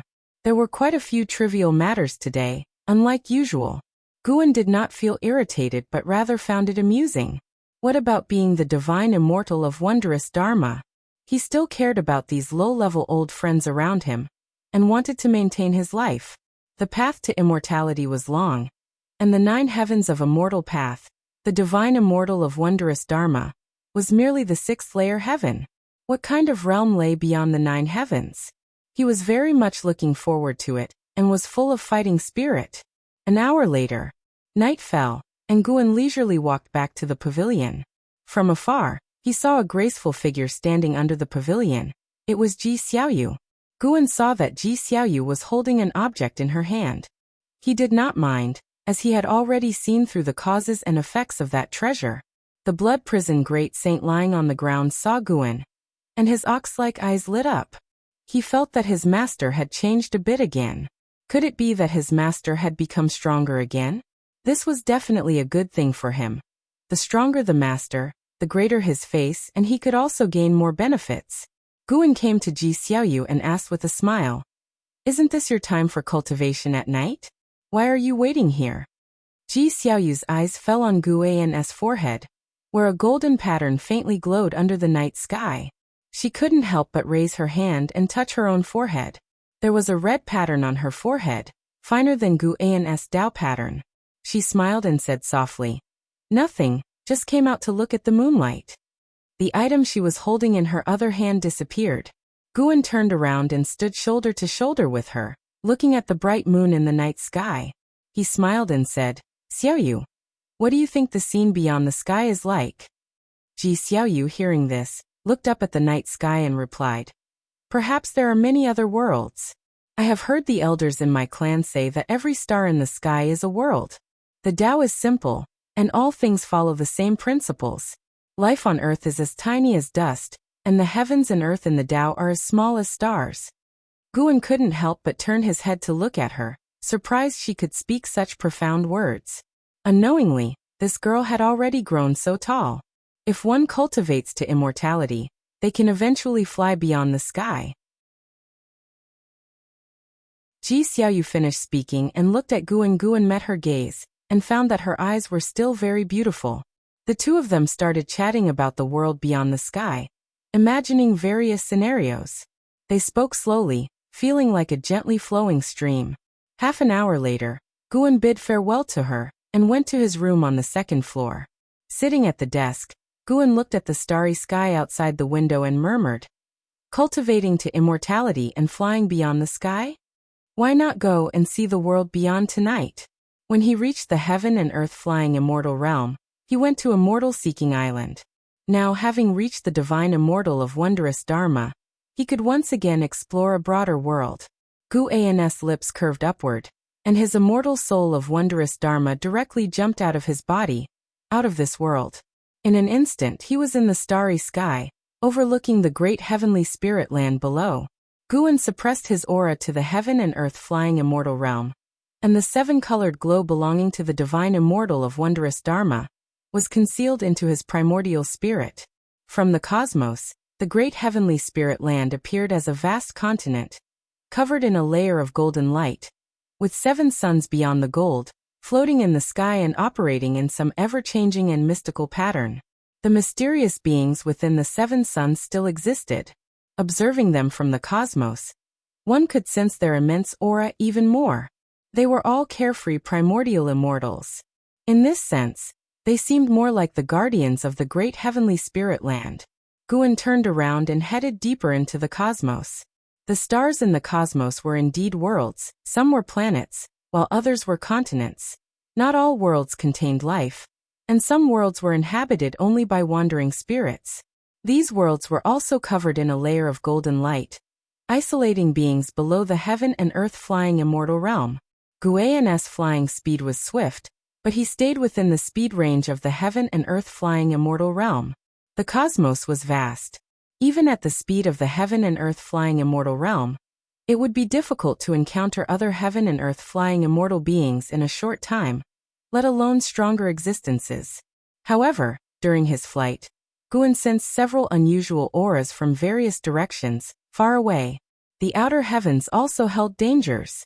Eventually, Guan locked his divine sense onto a heaven and earth flying immortal, and quickly flew towards him. Besides the worlds constrained by mysterious forces, there were also some meteorites of various sizes roaming aimlessly in the cosmos. On one of these meteorites, which was as large as a continent, hit a heaven and earth flying immortal. It was a cultivator of the human race.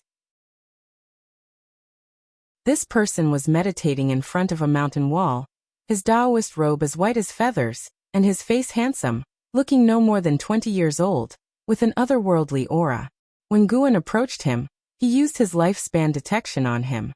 By Zia, Heaven and Earth Flying Immortal Realm, 3rd Layer 124, 902/350, 000/400, 000, Baizia sensed Guan's aura and opened his eyes, his pupils a clear blue, like two crystal stones.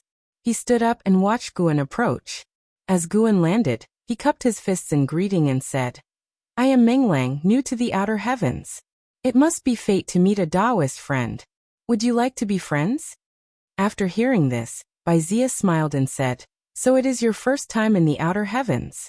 No wonder you are so reckless. Consider yourself lucky to have met me. My name is Baizia. In the future, you should be more careful. Encountering a cultivator here is more dangerous than encountering a demon. Feigning puzzlement, Guan asked, Is the outer heavens so dangerous? Baizia resumed his meditative position and rolled up his sleeve, motioning for Guan to sit down as well. Guan sat down, and Baizia first introduced himself before telling him about the situation in the outer heavens. Baizia also came from the great heavenly spirit land, and was one of the peak masters of Mortal World Peak. He had been in the outer heavens for 20,000 years, and was recently preparing to return to the great heavenly spirit land for a visit. According to him, within the great heavenly spirit land, the Immortal Path Holy Court restrained the great cultivators, but there were no rules in the outer heavens. If you died here, the cause and effect were hard to trace back to the great heavenly spirit land, so the great cultivators were even more reckless in the outer heavens. There were many worlds in the outer heavens, but the great heavenly spirit land was the main one, while the other worlds were minor. As for whether there were worlds comparable to the great heavenly spirit land, Baizia didn't say much. In any case, this starry sky was dominated by the great heavenly spirit land. Aside from the struggles among cultivators, the cosmos was also home to heavenly demons. These demons had existed since ancient times, were endless, and had formed their own forces. They were very hostile towards cultivators and demons, killing them on sight.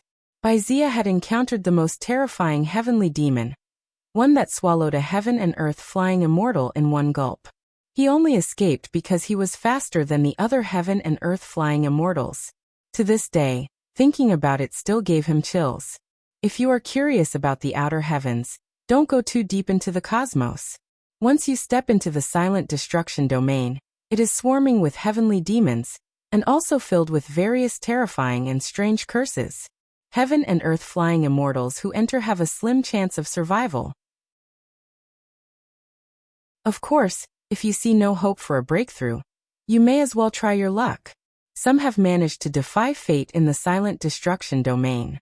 It's said that the silent destruction domain was once a prosperous large world, more glorious than the great heavenly spirit land.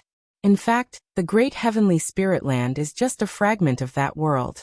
Baizia spoke at length, and Guan listened carefully. He didn't feel any hostility from Baizia, which indicated this person was enthusiastic and kind-hearted. Of course, Guan was not afraid of a sneak attack. Baizia looked at Guan and asked, Taoist friend Menglang, which sect are you from? The great heavenly spirit land was vast, but for heaven and earth flying immortals, it wasn't very big. Guan replied, To be honest, I am just a loose cultivator with no sect. Years ago, my sect caused trouble and was exterminated. I escaped and have been cultivating in seclusion ever since. Intrigued, Baizia asked, You managed to reach the heaven and earth flying immortal realm just by cultivating on your own? Taoist friend, it seems you have great talent. Why not join our Mortal World Peak? I can make you a peak master, and you can also gain an energy movement treasure position in the Holy Court. With the Holy Court's chi fortune, perceiving the heaven and earth rules will become easier.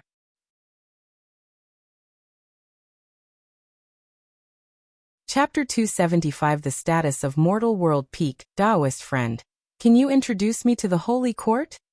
Guan didn't immediately accept Baizia's invitation, but instead asked this question.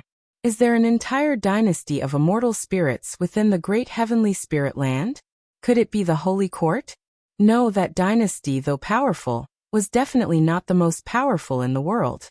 In the mortal world, there was an incredibly vast continent, and even the divine sense of the carefree primordial immortal faced resistance just by nearing its edge.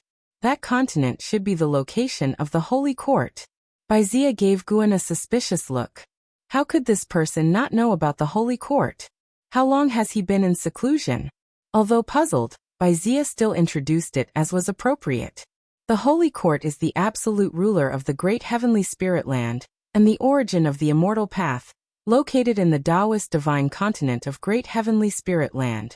The Taoist divine continent is the largest continent within the Great Heavenly Spirit Land, and the human race also originated from the Taoist divine continent, eventually spreading throughout the entire Great Heavenly Spirit Land. The Holy Court does not interfere with affairs across the land, but ensures the safety of the great heaven and earth. If there is a world-ending catastrophe, or an invasion by outer heaven demons, they would take action. They also oversee various Qi fortune sects across the world. If any sect brings disaster to the world, the Holy Court would send someone to punish them. Within the Great Heavenly Spirit Land, the cultivators of the Holy Court represent immortals. Not all Qi fortune sects can obtain the Qi fortune treasure position of the Holy Court. The Qi fortune treasure position enhances one's understanding of heaven and earth rules and extends lifespan, making it a pursuit for countless cultivators. Mortal World Peak may not be as powerful as it was in ancient times, but it has a profound foundation. Many of our ancestors are venturing in the outer heaven. If they encounter each other, they can offer mutual assistance. The Peak Master's authority is vast, not only holding office in the Holy Court but also overseeing tens of thousands of disciples on the peak. Wuxia's tone was filled with pride, as if Mortal World Peak was the most formidable Qi fortune sect in the world. Guan curiously asked, how does Mortal World Peak compare to the Star Sea congregations, 7 Stars Spirit Realm, Deep Sea Spirit Palace, and the Bitter Sea Buddha sect? Wuxia glared and said, how can Star Sea congregations, 7 Stars Spirit Realm, and Deep Sea Spirit Palace compare to our Mortal World Peak? The founder of Star Sea congregations once cultivated at our Mortal World Peak, and generations of their disciples remember our kindness. As for 7 Stars Spirit Realm and Deep Sea Spirit Palace, they are just third-rate sections. Bitter Sea Buddha sect is somewhat formidable, but that's only because Shengtian has been interested in Buddhism for the last 1,000,000 years. Once Shengshan's favor passes, who knows if they can even stand their ground? Shengtian is the Lord of the Holy Court, named after heaven, and whose true name cannot be spoken. Wuxia's tone was filled with disdain, which fueled Guan's imagination about Mortal World Peak. He stared at Guan and said, what do you think, Taoist friend Meng? Join Mortal World Peak. Although there is no restriction from the Holy Court in the outer heaven, background still matters. Mortal World Peak has a significant reputation. Guan hesitated and said, to be honest, I have some reservations about going to the Holy Court for the Qi fortune treasure position. The Qi fortune treasure position sounded great, but there were too many intricacies involved. The Holy Court could potentially control all Qi fortune treasure positions through Qi fortune, which concerned his principles. What kind of nonsense is that? If you don't want it, I won't force you. I can leave the spot for someone else. Many people would fight tooth and nail for a Qi fortune treasure position. If you possess a Qi fortune treasure position, any sect in the world would have to respect you. As long as you don't exploit others, you'll be a welcomed guest anywhere. Not every cultivator in the heaven and earth flying immortal realm can obtain a Qi fortune treasure position. Wuxia shook his head laughing. Guan curiously asked, it's so rare. Why would you give it to me? We've just met, and you're inviting me.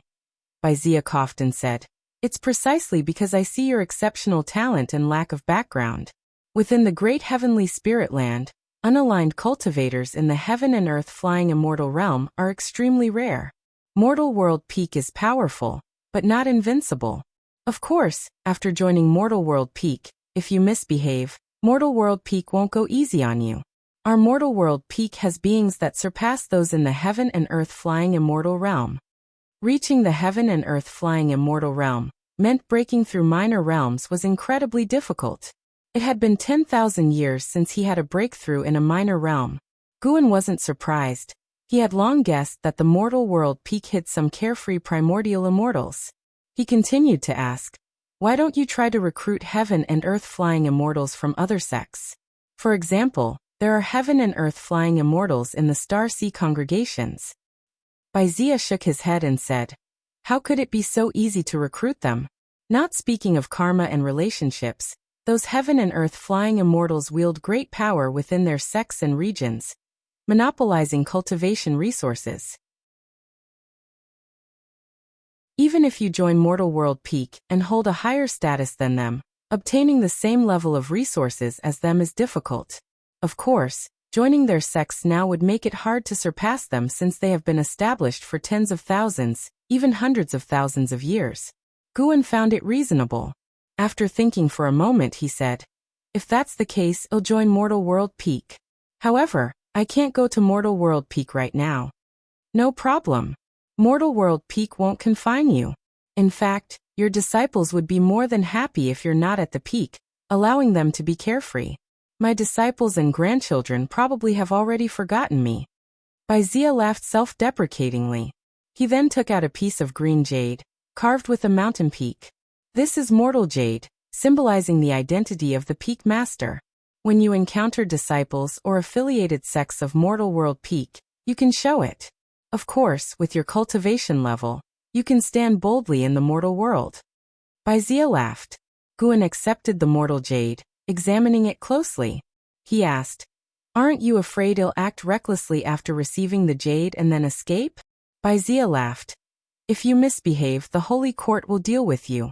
As long as it's investigated that you didn't stay at Mortal World Peak, the Holy Court won't blame Mortal World Peak. In fact, when you show the mortal jade, you also add strength to Mortal World Peak, making the world know Mortal World Peak has another heaven and earth flying immortal." This made Guan more cautious of the Holy Court.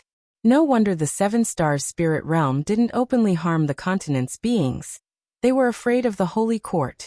At that time, the Star Sea congregations also sent many disciples to gather evidence against the Seven Stars spirit realm, seemingly to accuse them. The Holy Court protected the beings of the world but not the sections. The world was vast, and the Holy Court couldn't care for every being, so there would always be places where beings suffered. Guan continued to inquire about the power dynamics of Mortal World Peak, and Baizia didn't hold back, informing him of the allies and affiliated sects of Mortal World Peak, as well as their enemies.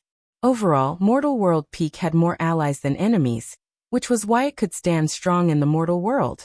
As they continued talking, the conversation shifted to the outer heaven. Guan intentionally hinted at his desire to explore the outer heaven to prevent Baizia from investigating him in the mortal world. After chatting for a long time, Guan finally took his leave. He didn't head towards the great heavenly spirit land, but instead flew into the depths of the universe. Baizia watched Guan's departure direction, deep in thought. He mentioned the Star Sea congregations, Seven Stars Spirit Realm, and Deep Sea Spirit Palace. These three forces are adjacent to each other. Could he come from that region? I need to check it out. How could such a place produce a heaven and earth flying immortal without a sect background? Strange. After parting ways with Baizia, Guan only pretended to head towards the silent destruction domain. Once he escaped the divine sense range of the heaven and earth flying immortal, he used the limitless freedom step to return to the mortal world. Guan's soul re-entered his body, and he stretched with a yawn. It was still not yet dawn. He could sense Ji Xiaoyu's energy absorption aura downstairs. The outer heaven is vast, but the mortal world gives me more peace. Guan smiled as he thought this. He had no need for adventures. He would not wander the silent destruction domain, battling with heavenly demons. One step at a time. With the annual lifespan income, he couldn't imagine how powerful he would be in 10,000 years. 10,000 years was not long for a heaven and earth flying immortal, let alone for a divine immortal of wondrous dharma. Guan picked up a travelogue and started reading. The moon set, and the sun rose. Another morning dawned over the Medicine Valley. Guan got up to organize his clothes, then went downstairs to lead the disciples in their exercises. Nearly 1,000 people exercising together was quite a sight.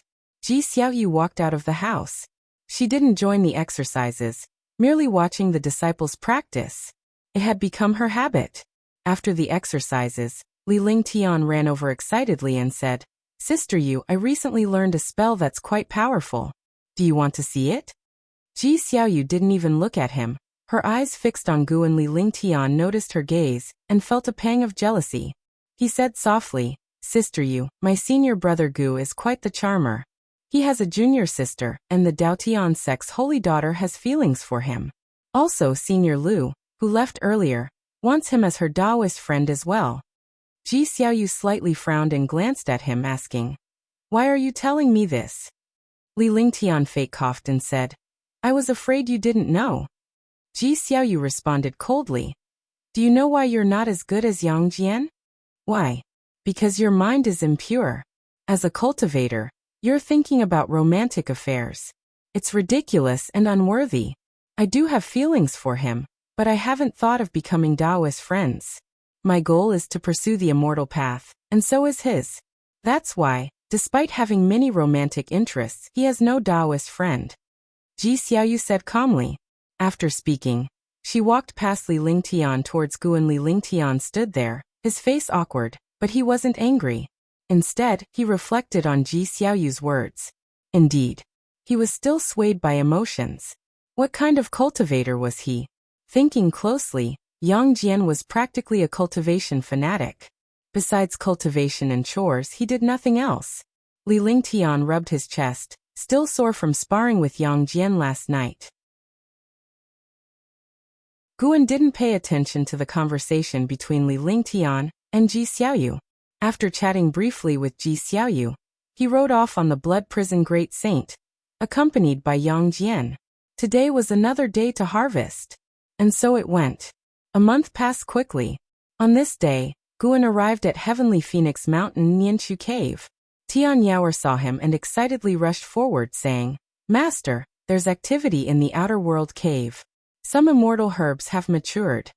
Guan's interest piqued, and he called for Tianqing and Tianbai to head to the Outer World Cave. Tianqing and Tianbai immediately clung to his arms, making it difficult for Tian Yaoer to get close to Guan.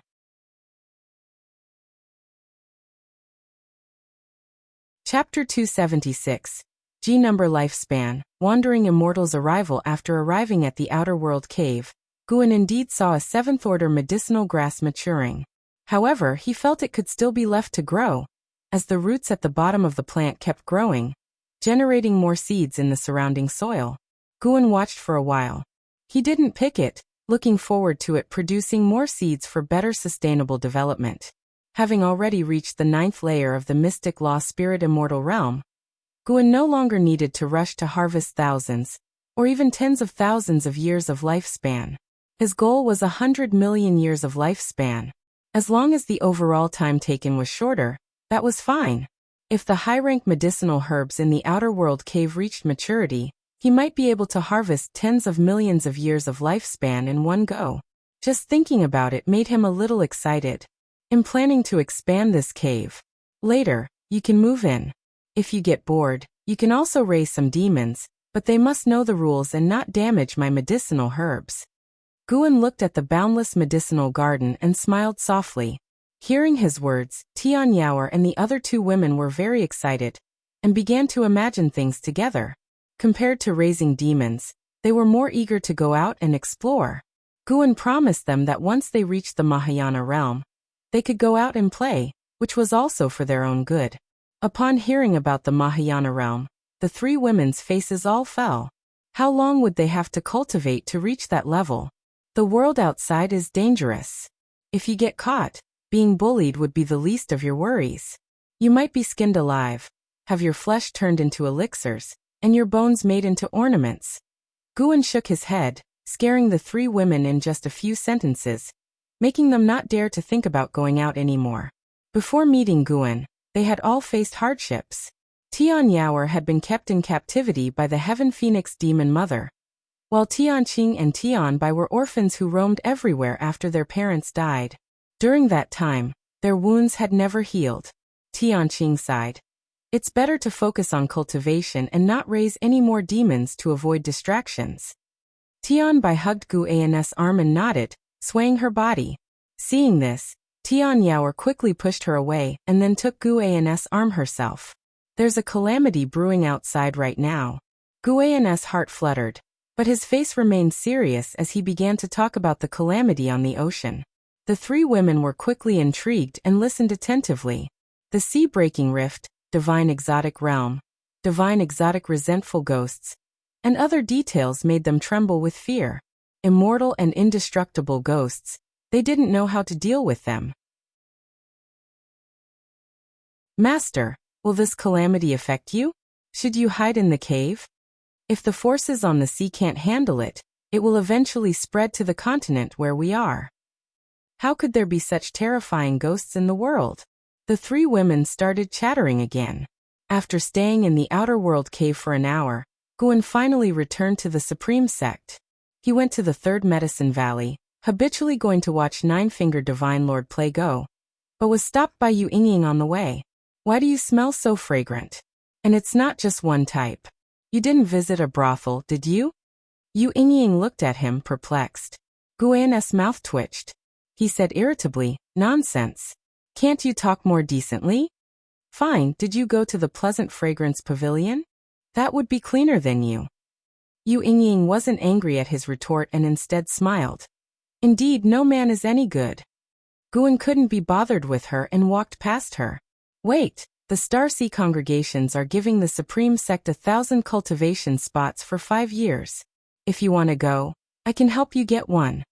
Yu Yingying caught up and said. Guan didn't turn his head. With my relationship with the sect leader, do I need your help? Yu Yingying responded.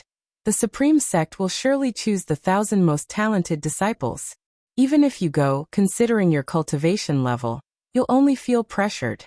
If I put in a word for you, you'll have a better experience and greater gains. You might even go into closed-door cultivation upon returning, and break through to the nascent soul realm. Guan stopped and looked at her.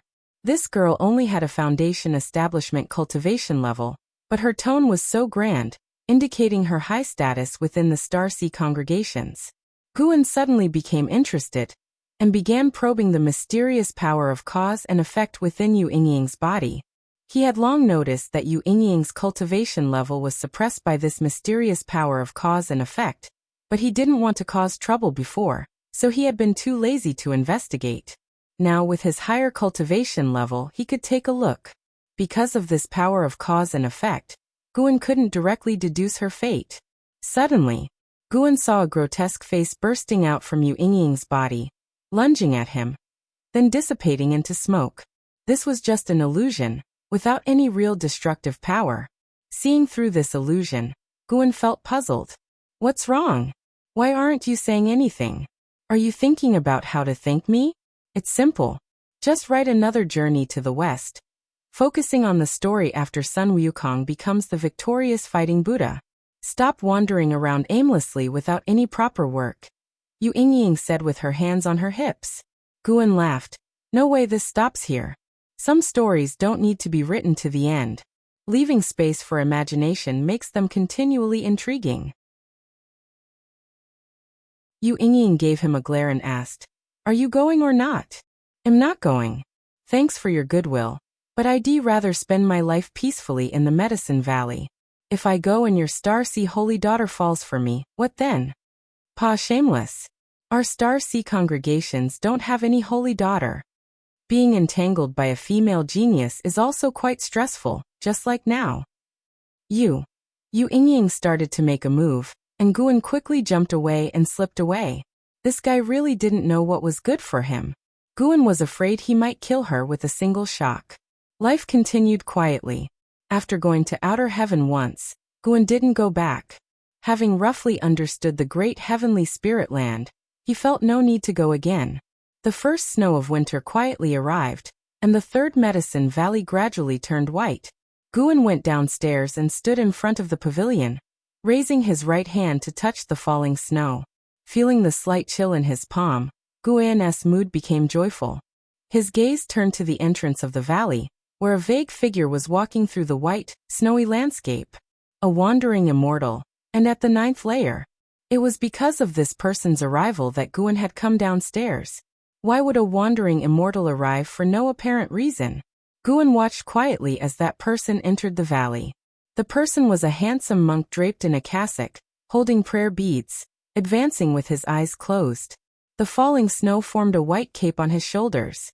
Shinxinzi, Wandering Immortal Realm 9th Layer 45865/19000/999999 A lifespan of 999,999 years? Guan had never seen such an extreme lifespan before. This was definitely the highest lifespan beyond nirvana he had ever seen. 9 was the highest number. He wondered if and how in Yangjian, after their nirvana, could reach such a lifespan. Guan pondered thoughtfully, watching as Shinxinzi walked toward the Go area in the Medicine Valley, evidently heading for Nine-Fingered Divine Lord. Many disciples in the valley noticed Shinxinzi's arrival. So not only was Guan watching him, Shinxinzi did not draw much of his attention, and he did not even open his eyes. After arriving among the crowd, Shinxinzi heard Nine-Fingered Divine Lord's urging voice. Can you play faster? Your slow pace makes you an indecisive player. Nine-Fingered Divine Lord looked impatient, with his arms crossed. Across from him, Elder Lu muttered. You were even slower than me when you played against my master. Nine-Fingered Divine Lord glared and replied. I wanted to drag it out and win against your master. Do you think you can drag it out and win against me? Even if you lay in a coffin, I could leisurely sit here and wait for your next move. Does it have any meaning? Hearing this, Elder Lu's face turned green. The surrounding disciples, displeased, began to criticize Nine-Fingered Divine Lord for speaking excessively. Of course, they dared to speak out because they knew Nine-Fingered Divine Lord well, and knew he wouldn't be genuinely angry. Unbeknownst to Wen, Nine-Fingered Divine Lord, within the Third Medicine Valley, could show his true self without pretenses, and he enjoyed this feeling. Even in the midst of verbally jousting with everyone, Nine-Fingered Divine Lord glanced at Shinxinzi in the crowd. He only took a look before withdrawing his gaze. Shinxinzi opened his eyes and began observing the game. After an hour, Elder Lu conceded the match. Others took turns playing, while Shinxinzi stood by and watched. Although they were curious about him, no one questioned him further. By now, they were used to great cultivators coming to the Medicine Valley to observe Go games, all for Nine-Fingered Divine Lord. Guan did not continue to watch Shinxinzi. He rode the Blood Prison Great Saint, and began to patrol the Medicine Valley. After noon, Nine-Fingered Divine Lord won another game. He looked at Shinxinzi and said, Little monk, want to play around? Shinxinzi responded, Ba, then I humbly seek your guidance. The disciples, seeing his exceptional aura, made way. After taking a seat, Shinxinzi made the first move. Having observed 3 games, he already knew the rules. With a smirk, Nine-Fingered Divine Lord adopted Guan's aura, and played each move faster than the last. In just 30 minutes, Shinxinzi lost. Nine-Fingered Divine Lord asked proudly, How was it? How do you find this game?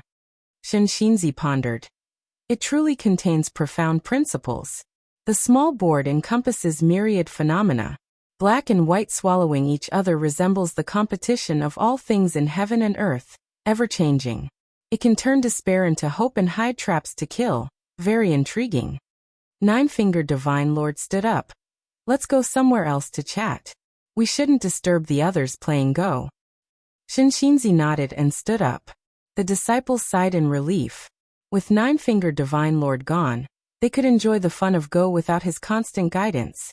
Nine-Fingered Divine Lord wasn't only formidable at playing, but also loved to instruct them, making their game experience quite torturous. The two walked along the path in the Medicine Valley. Nine-Fingered Divine Lord, gazing at the boundless sky, asked, Little monk, why are you here? Just passing by, or directed by the Bittersea Buddha sect? With hands pressed together, Shinxinzi replied, I am commanded to go to the sea-breaking rift. Passing by here, I sensed your presence, so I came to visit.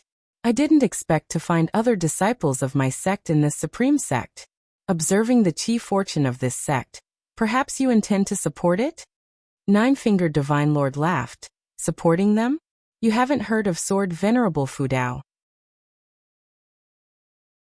As Shinxinzi was about to inquire, his attention suddenly shifted to Yu Yingying, who was passing by at a distance. His brows immediately furrowed. Nine-Fingered Divine Lord noticed his gaze and asked, You saw her too.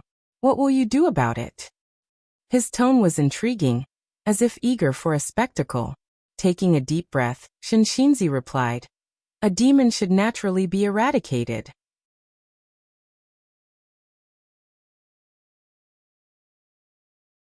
Chapter 277 Reincarnation of the Heavenly Demon.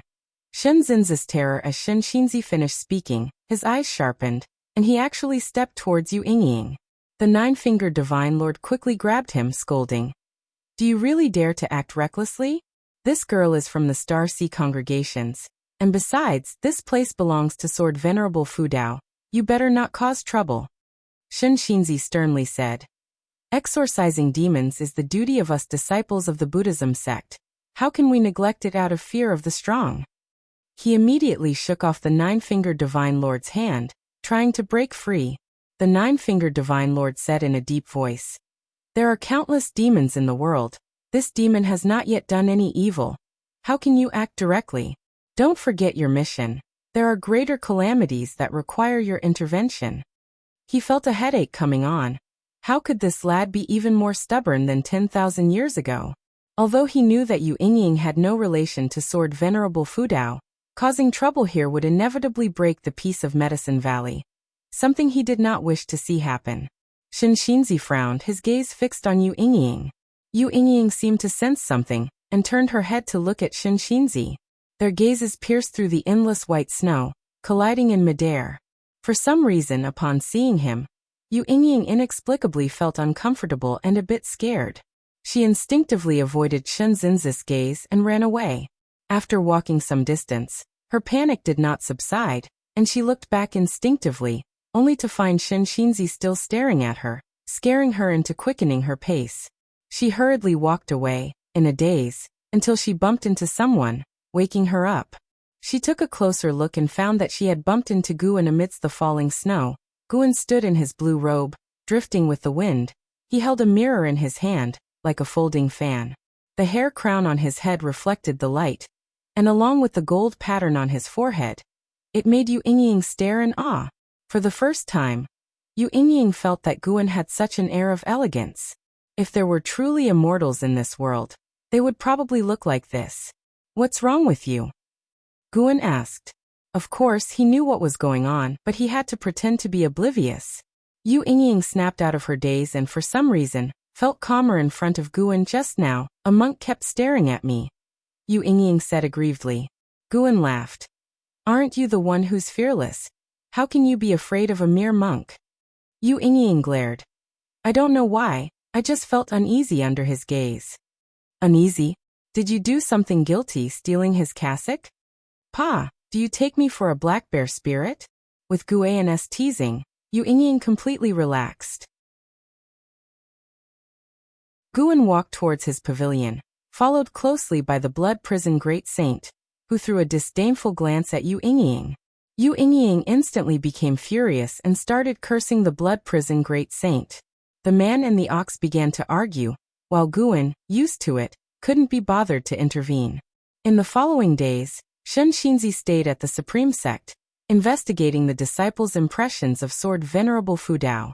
3 days passed quickly. Shinshinzi returned to Medicine Valley, having understood that Sword Venerable Fudao was righteous and cared for the common people, and would not prevent him from exorcising demons. Upon arriving at Medicine Valley, he encountered Yang Jian and Li Lingtian. Yang Jian was pulling Li Lingtian out, looking for a place to spar. Li Lingtian was very reluctant, but did not back down verbally. Seeing the two, Shenzhen's gaze was fixed. He moved to block Yang Jian. Yang Jian looked at him, his brows slightly furrowed. Even now, suppressing his cultivation level, Yang Jian couldn't hide his extraordinary presence, showing the demeanor of a prodigy. Standing beside him, Li Lingtian appeared completely overshadowed. Glaring at Shinshinzi, Li Lingtian said disgruntledly, "Monk, what do you want?" Shinshinzi spoke. "Ba, this poor monk sees that you both have remarkable auras and unique bones. Why not join our Bittersea Buddha sect and cultivate the great Tao?" Bittersea Buddha sect? Before Yang Jian could speak, Li Lingtian was already flustered. "You want us to become monks? Impossible." He was the crown prince. How could he become a monk? Monk is just a worldly term. Becoming a Buddha is the great Tao, which is eternal. Shinxinzi said calmly. Scratching his head, Li Lingtian thought that this guy was either crazy or genuinely capable of something. Suddenly he didn't dare to provoke him. In Medicine Valley he always encountered great cultivators, so he couldn't remain arrogant.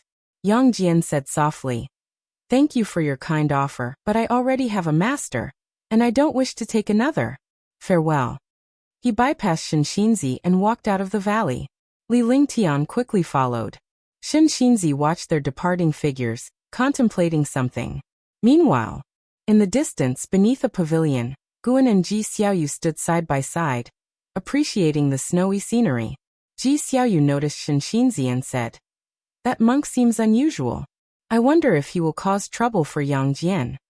Although she had never sparred with Yang Jian, she felt he was extraordinary.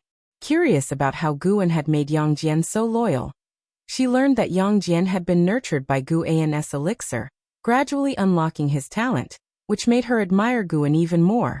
Perhaps Guan's cultivation talent was ordinary, but his character deeply impressed her. Guan turned back.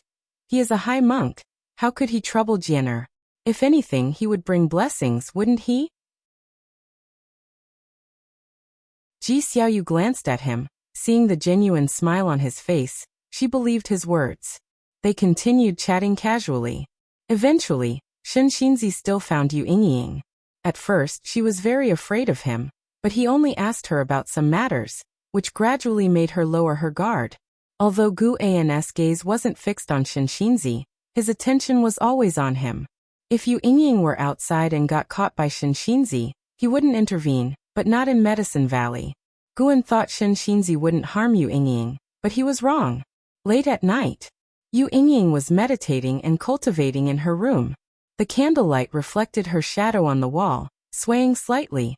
Suddenly sensing something, she opened her eyes to see a figure entering her sight. Startling her so much she instinctively crawled backward, hitting the wall. "What do you want?" Yu Yingying asked nervously, her voice loud, clearly trying to alert others. Standing by the bed, Shinxinzi looked down at Yu Yingying with a serious expression. "Don't waste your efforts. I have set up a barrier. No one can hear your cries, nor can you escape." Shinxinzi's gaze was oppressive, and his tone was cold. Yu Yingying gritted her teeth and asked, "Who are you? What grudge do you have with me?" "Ba, we have no personal grudge.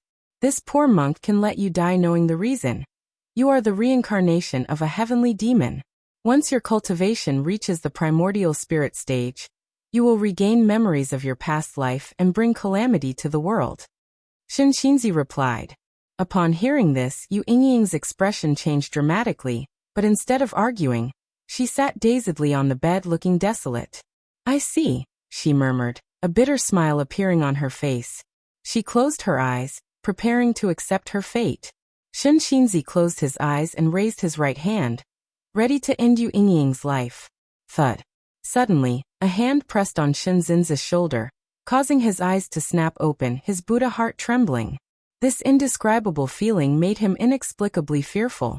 Having faced countless formidable demons, even in defeat, he had never felt this way.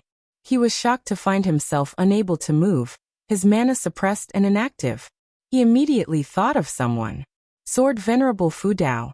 Legend had it that in a book, it was written that Sword Venerable Fu Dao would lightly tap the shoulder before killing someone. He had thought it was just a tale, but it turned out to be true. Outsiders are not permitted to kill within the Supreme Sect. Guan's voice reached Shinxinzi's ears, hoarse and indifferent, carrying an undeniable authority. Next, Shinxinzi felt the hand on his shoulder disappear, an immense relief flooding over him. He exhaled deeply, his forehead drenched in cold sweat, unable to remain calm. In that brief moment, he truly thought he would die. Looking again at Yu Yingying, his eyes were complex. Ba. Shinxinzi's voice rang out, followed by the sound of the door opening. Yu Yingying opened her eyes to see that Shinxinzi had vanished. Thinking about his earlier tone, it seemed he was sighing. However, Yu Yingying felt no relief from the brush with death. Instead, she remained despondent. The reincarnation of a heavenly demon. Having grown up in the Star Sea congregations, She had heard tales of the heavenly demon. No wonder her father was reluctant to teach her cultivation. When he heard she was coming to the supreme sect, he was pleased, fearing she might implicate him. That night, Yu Yingying leaned against the wall, lost in thought. The next morning, she tidied herself up before leaving the house. Seeing the disciples of Medicine Valley exercising, their faces brimming with smiles, she felt as though she were in a different world, suddenly somewhat envious. These people might not have natural talent or prominent origins, but at least they could look forward to their future. And what about her? Born unlucky, unloved by her father, shunned by her mother, everyone saw her as a curse. She spotted Shenxinzi. He stood under a tree, watching the disciples exercise, deep in thought. He didn't turn his head despite her gaze. Does he pity me, or is he afraid of dirtying his hands? Yu Yingying stood there, stunned. After the morning exercises ended and the disciples dispersed, she still stood at the entrance. Time passed unknowingly. Guan rode the blood prison great saint past her yard and shouted, "Ms. Yu, what are you daydreaming about? If you have nothing to do, go shovel the snow with them. Since you live in my Medicine Valley, you should at least help out, right?" Yu Yingying snapped out of it, and seeing Guan's slightly displeased face, she instinctively nodded in agreement. Guan showed a satisfied expression, tossed her a look that said good thinking, and continued on his way with the blood prison great saint. At that moment, Yu Yingying came to her senses, recalling Guan's arrogant expression. She couldn't help but stomp her feet, muttering, "Making me do the chores." Although she cursed, her heart wasn't angry.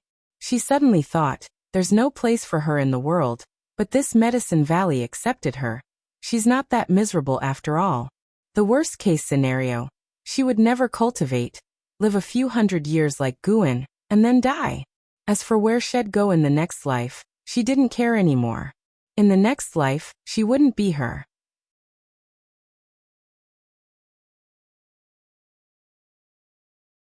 Chapter 278 Lord of all realms, head of immortals Shenxinzi stood under the tree, also lost in thought.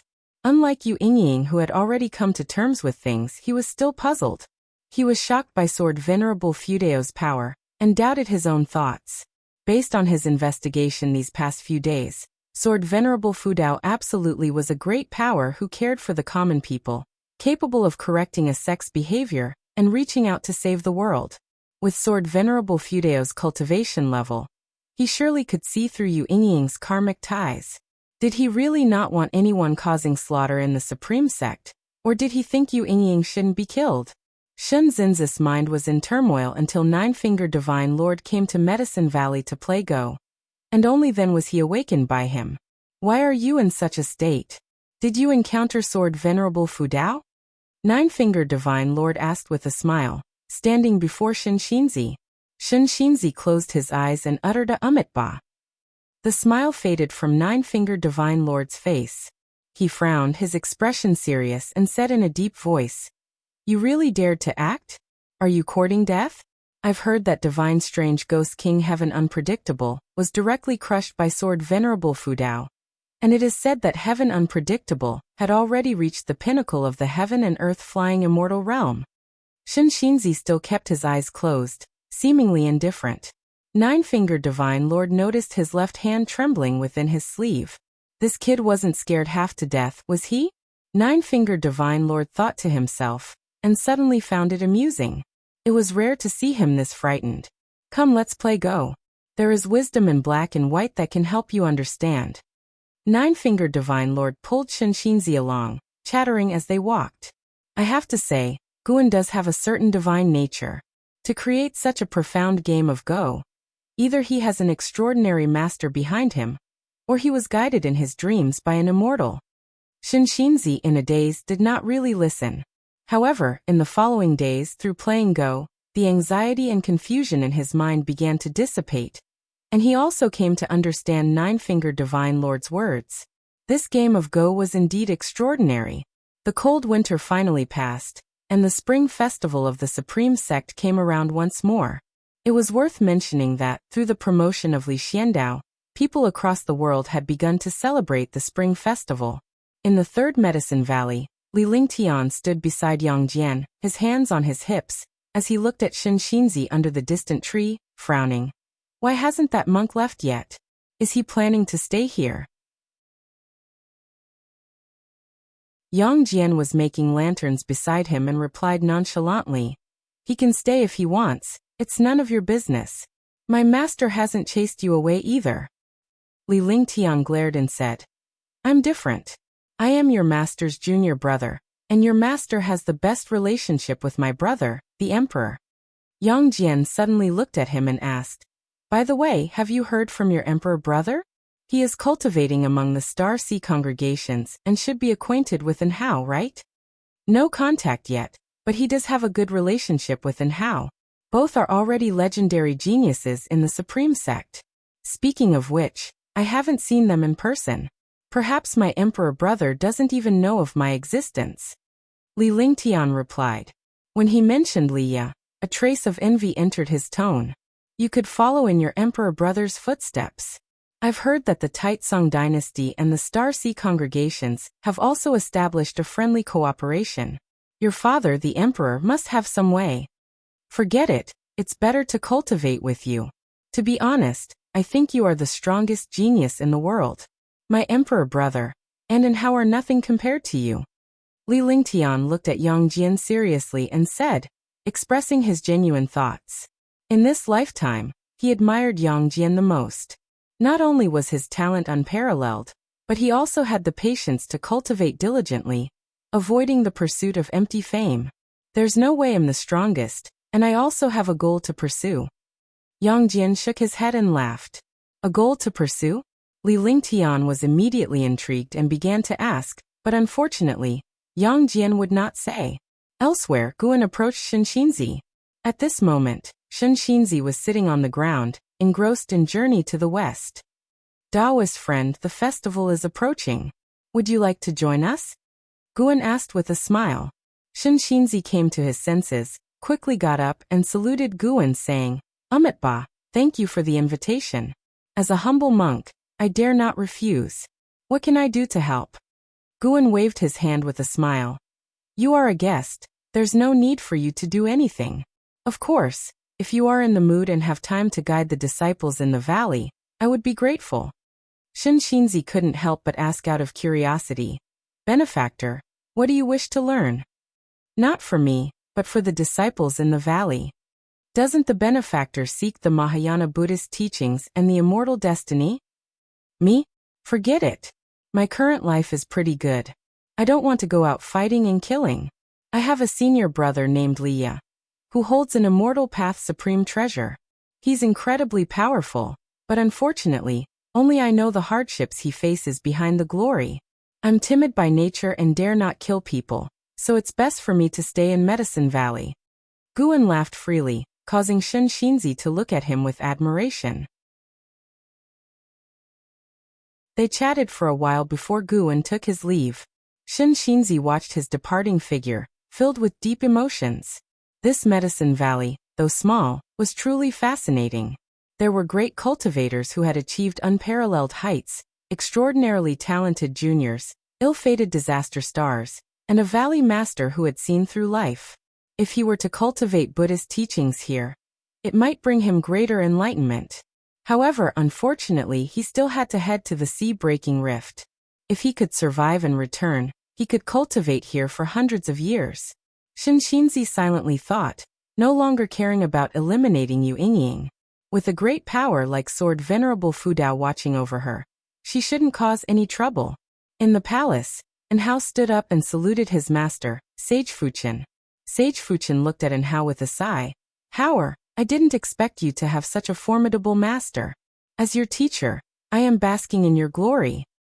He had already learned about the incident where Heaven Unpredictable attacked the Star Sea congregations, and he was shocked. He didn't expect An Hao to have such a significant background. Master, you have taught me to cultivate and taken care of me. I will always remember your kindness. An Hao replied seriously. Ever since Sword Venerable Fudao intervened, An Hao's status within the Star Sea congregations had completely changed. Often, great cultivators visited him, showing care and concern, and even some noble families sought to introduce female disciples to him as Taoist friends, though he politely declined. And Hao already had someone in his heart, but to him, nothing compared to the immortal cultivation path, so he had severed that relationship. His master saved him from the jaws of a monster, not to let him indulge in love. He must reach the pinnacle of the immortal path, and not let his master down. Sage Fuchen smiled with satisfaction, and then began to talk about the sea-breaking rift. In the sea-breaking rift, more divine exotic resentful ghosts were appearing, and the 9 divine exotic ghost kings were gathering. The great sects were preparing to launch a joint attack on the divine exotic realm, and he had returned for this reason. As he listened to his master describe the various bizarre and wonderful sights within the divine exotic realm, and Hao became interested, wanting to explore it himself.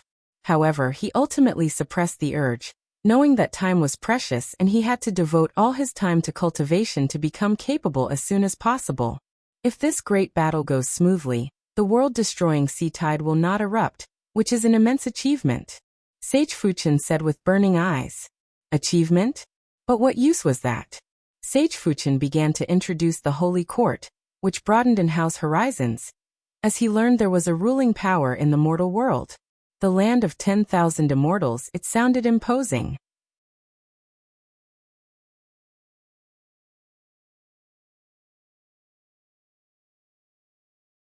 Chapter 279.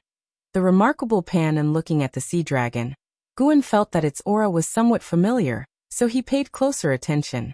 Ah, isn't this the same aura as that of Sky Dragon? But it certainly isn't Sky Dragon.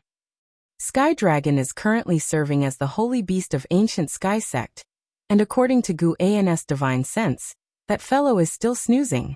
Guan began to probe the sea dragon's causality and quickly understood its origins. It turned out to be a snake demon that had acquired the true blood of Sky Dragon, and had just shed its old skin to transform into a sea dragon, leaping forward in talent. Guan's eyes shifted to the youth sitting atop the sea dragon's head, and executed a lifespan detection.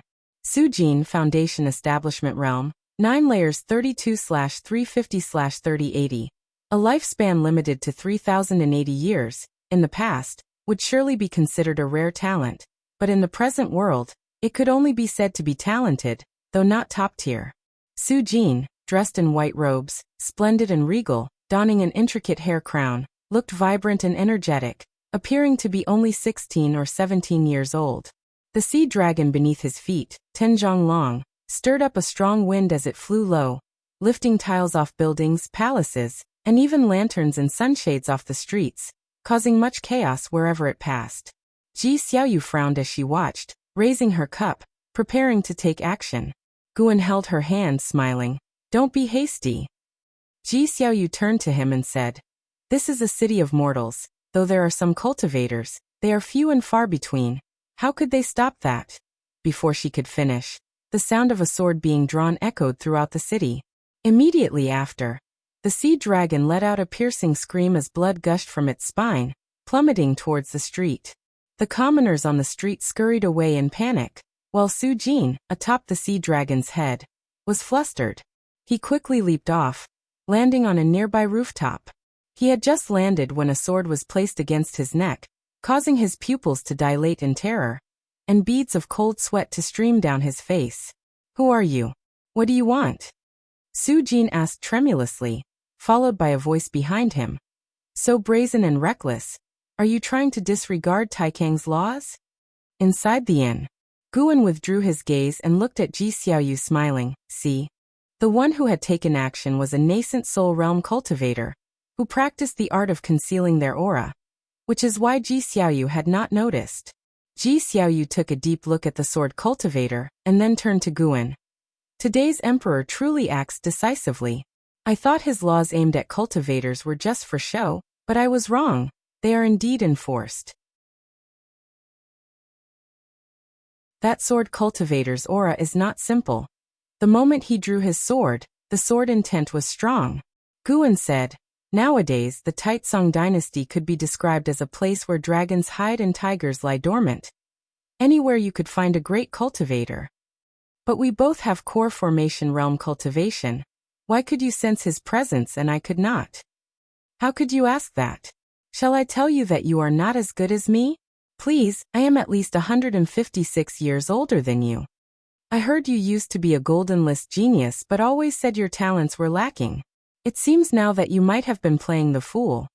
You're right about that, I truly am, in fact, an immortal living incognito in the mortal world. Ji Xiaoyu gave Guan a glance, but she was also amused by him. The two continued to drink and chat, no longer paying attention to Su Jin and the sea dragon. In the end, both Su Jin and the sea dragon were taken away by the nascent soul sword cultivator, to the cheers of the commoners. Over the following days, Guan and Ji Xiaoyu strolled through the city. They even visited Xiaochuan's residence, but only stood on the rooftop to look without disturbing Xiaochuan. Now that Xiaochuan had settled down with a family and children, his life was complete. After 2 days in the city, they left to visit other places. Because Guan was concerned about medicinal herbs, this journey only lasted half a month, which was quite fulfilling for Ji Xiaoyu. With Gu An's company, she witnessed the vicissitudes of life. Guan shared his life experiences to resolve her doubts, benefiting her greatly. Time flew by. At the end of summer, Guan brought Yang Jian to Immortal Seeking Island. Ever since his visit to the divine exotic realm, Immortal Seeking Island was no longer invaded by divine exotic resentful ghosts. There were still many at sea, but not as numerous as before, and mostly acted alone. Just on entering the city, Guan and Yang Jian heard the cultivators discussing the battle at the sea-breaking rift. This battle had been raging for more than a year. Shen Xinzi, who sought to kill Yu Yingying before, also joined the battle, representing the Bitter Sea Buddha sect. Those divine exotic ghost kings are truly troublesome, immortal and indestructible. Indeed, it's said that more than 1,000 loose immortals have fallen in the sea-breaking rift over the years, and heaven knows how many cultivators below the loose immortal realm have perished. Falling is not to be feared, but to become a divine exotic resentful ghost after falling and then turn against us, that's the true horror. Who knows how we'll ever resolve this cataclysm? The Bitter Sea Buddha sect is indeed capable of delivering the divine exotic resentful ghosts, but they are too few in number. The most formidable divine monk is Shen Xinzi, who has encountered a curse and his fate is unknown. Upon hearing Shen Xinzi's name, Yang Jian looked towards Guan. Guan conveyed through psychic transmission. Yes, that's the monk who visited Medicine Valley before. Yang Jian had sensed that Shen Xinzi was extraordinary, but he did not expect the monk to be so well known. Soon, Hu Xiaojian arrived and greeted them as usual, leading them to purchase medicinal herbs. Predecessor, I heard that Tang Hai and others encountered danger in the sea-breaking rift and their fate is unclear. Hu Xiaojian said cautiously. Guan replied calmly. Everyone has their own destiny. Different choices lead to different fates. As immortal cultivators, they would have been prepared. Hu Xiaojian nodded, contemplating the might of the divine exotic ghost king. Currently, aside from Sword Venerable Fudao, no second individual or demon has been able to suppress a divine exotic ghost king alone. The longer the disaster caused by the sea-breaking rift lasts, the more it confirms the strength of Sword Venerable Fudao. Although Sword Venerable Fudao has not joined in the battle within the sea-breaking rift, many believe that the reduction in the number of divine exotic resentful ghosts at sea and the retreat of divine exotic ghost kings back into the rift is related to Sword Venerable Fudao. Guan remained silent while Yang Jian engaged in brisk conversation with Hu Xiaojian. By the way, there's a popular book at sea called Journey to the West. Have you read it? Hu Xiaojian suddenly recalled and asked. Yang Jian nodded. I have. What about it? He was moved, feeling proud that his master was not only profound in cultivation, but also preeminent in talent, for his book to spread so far. Guan was also surprised as he secretly calculated. It turned out that the Star Sea congregations played a significant role, and another person was also helping to promote Journey to the West, who was none other than Shen Xinzi. Interesting. Guan wasn't afraid of trouble. Now, he had the power to protect himself. Of course, it would be better if no one disturbed him. As Hu Xiaojian brought up Journey to the West, he began to enthusiastically explain that the book had spread throughout the seas, praised by many sects. Besides those cultivators who were always in seclusion, most of those active at sea had read it. Some felt that the immortal divine world depicted in the book was fascinating, others thought the book reflected reality, and some even considered it a history book. Investiture of the Gods wasn't as popular as Journey to the West, but some, like Hu Xiaojian, would read Investiture of the Gods after learning about Journey to the West. Through Journey to the West, Hu Xiaojian also mentioned the great sects and cultivators of the seas, leaving Yang Jian in awe. How vast was this world, really? 2 ancient hours later, the master and disciple duo returned to the supreme sect. Walking through the woods, Yang Jian became more talkative. Master, between Impermanence Tian and the divine exotic ghost king, who is stronger? Yang Jian curiously asked. He had heard from Hu Xiaojian about Sword Venerable Fudao appearing within the Star Sea congregations to confront a divine exotic ghost king, so he was intrigued. Hu Xiaojian didn't know the details due to his lower status. He did not know the name of that divine exotic ghost king, nor why Sword Venerable Fudao acted, but he was aware of the event. Although Yang Jian was no longer disturbed by Impermanence Tian, he still felt an inherent pressure, thinking that he would inevitably face him one day. Guan casually replied, "As your master, I am also unclear. When you face him in the future, you will know. I hope he comes later rather than sooner." With his level of cultivation, what he calls soon might be in hundreds or thousands of years, so don't worry too much. Right, I will definitely not slack off. Yang Jian was full of fighting spirit, and he actually had another question he wanted to ask. That was what realm had his master reached? His master claimed to be a loose immortal, but from what Hu Xiaojian said, Sword Venerable Fudao obviously seemed much stronger than a loose immortal. He also wanted to ask about the cultivation realm of that fellow senior brother. But he dared not ask. If the master did not say it, there must be a reason. Inside the palace, and how slowly opened his eyes, exhaling a long breath of foul air. A figure suddenly appeared beside the pool, none other than Qi Jiuxiao. Qi Jiuxiao looked at Hao and marveled. Void crossing realm 9 layers. Impressive young man. To have such cultivation at just over 100 years old is indeed terrifying. Although my sect has invested a lot in you, you have absorbed it all so quickly, truly proving your talent is unmatched in the world. And Hao looked at him and said, "Above the void crossing realm are the unification and mystic heart. To reach the Mahayana realm by 500 would not be considered quick." Qi Jiuxiao rolled his eyes and said, "With your current pace, reaching the Mahayana realm by 500 would be a breeze. I even suspect that you could achieve nirvana before 500. Your innate talent is unimaginable." As he said this, his tone also revealed a hint of envy. And Hao shook his head. "My master has taken another disciple. He says his talent is not inferior to mine, and honestly, I fear he might catch up with me." Mentioning Sword Venerable Fudao, Qi Jiuxiao immediately sat cross-legged, curious. "Who exactly is your master? And which sect is he from? Don't tell me he's from the Supreme Sect. With such cultivation, if he's not from the Holy Court, he must be from one of the mortal world's leading Qi fortune sects." "I truly don't know," and Hao admitted helplessly. Even if he did know, he wouldn't reveal it.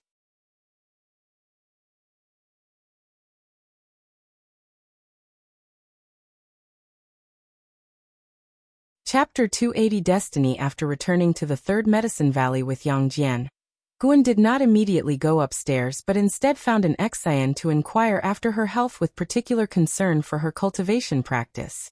And Zin's maximum lifespan was 230 years. She could still wait for several decades before lifting the restrictions on her cultivation level. Over the years, Guan had also given her a number of elixirs. She might even surpass Yilan. "Master, have you heard any news of my elder disciple brother and how recently?" An Xian suddenly asked. Although it had been a long time since she had last seen Hao, their relationship had not become estranged. After all, they had grown up together since childhood, and even experienced life and death. She knew that she and Hao belonged to 2 different worlds in the future, but occasionally she could not help but be concerned for him. Knowing he was safe was enough. Guan picked up a teacup from the table and replied, "He's doing quite well. He has now become the foremost talent of the Star Sea congregations, and has cultivated the awe-inspiring flame primordial treasure body. This intelligence had been mentioned to him by LV Batian before, so now when he spoke of it, he wouldn't reveal his true cultivation level. An Xian listened intently, her face brimming with smiles. She didn't feel the slightest envy for Anhao's achievements, even though both had started immortal cultivation on the same day. The gap in their talents was simply too large. Sometimes she even doubted whether she truly knew Anhao, and so she would not mention knowing Anhao in her daily interactions with others. Now things were going well. She lived carefree within Medicine Valley. Though there was no hope of pursuing the immortal path, at least her days were fulfilling and interesting. After Guan finished speaking, an Xian propped her cheeks with both hands and laughed. My elder disciple brother is truly impressive. It's hard to imagine what kind of great figure he will become in the future. Guan smiled and said, then practice hard and strive to see a further future. An Xian nodded and then brought up the white spirit rat, her face filled with indignation. As the white spirit rat grew stronger in cultivation, it became increasingly difficult for her to control, and now it would only listen to Guan inside Medicine Valley. It was practically a tyrant, often playing tricks on the disciples. Of course, the white spirit rat was just mischievous and wouldn't harm the disciples, which was also the reason Guan couldn't be bothered to discipline it. There was one time when the white spirit rat accidentally injured an Xian, and was severely beaten by Guan. It never dared to hurt people again. Guan chatted with an Xian about the trivial matters of Medicine Valley. After spending the first half of the day concerned with the significant affairs of the world, he now talked about the small matters of the valley, a contrast he found quite amusing. Days passed one by one. Autumn winds blew into Medicine Valley. Inside the house, Guan leaned on a chair, holding a book in his hands. It was about talismans. Now and then he would read some books on Taoist sorcery. With his current state, most of the Taoist sorcery techniques of the mortal world seemed simple to him. The reason geniuses enjoy reading is that being able to understand brings enjoyment. Suddenly, Guan's brow furrowed. Liya was tapping into the power of divine exotic city. Wasn't Liya in retreat, cultivating with the Star Sea congregations? Immediately, Guan closed his eyes, discovering that Liya was in fact in the sea-breaking rift, currently being suppressed by a divine exotic ghost king. Liya was not alone.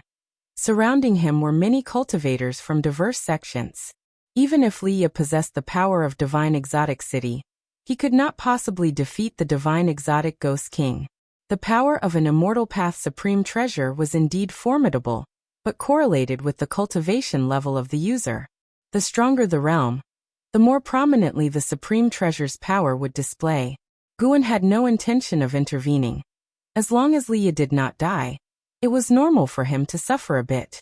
Traversing the immortal cultivation world, who could expect smooth sailing? Yet he sensed another presence and could not help but lament the terrifying power of fate.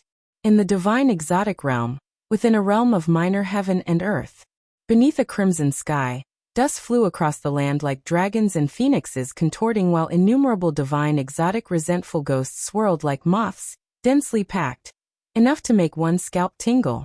A divine exotic ghost king stood proudly in the sky, his countenance fierce with symmetrical bloodstains on his cheeks, and his long white hair fluttering like flames.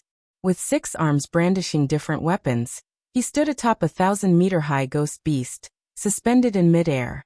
This beast too floated in the air, its lion-tiger body, leopard-like head, and 3 tails stirring clouds and mist with every sway. Looking along the direction of the divine exotic ghost king's gaze, one could see beneath the swirling dust a massive city. It was divine exotic city. The city spanned 100 miles, standing against the relentless tide of divine exotic resentful ghosts. Inside, thousands of cultivators gazed up at the sky with expressions of anger, fear, and hatred. Atop the tallest spire in the city, Liya in black stood on the summit, with a pitch-black figure atop his shoulder, the divine exotic immortal spirit.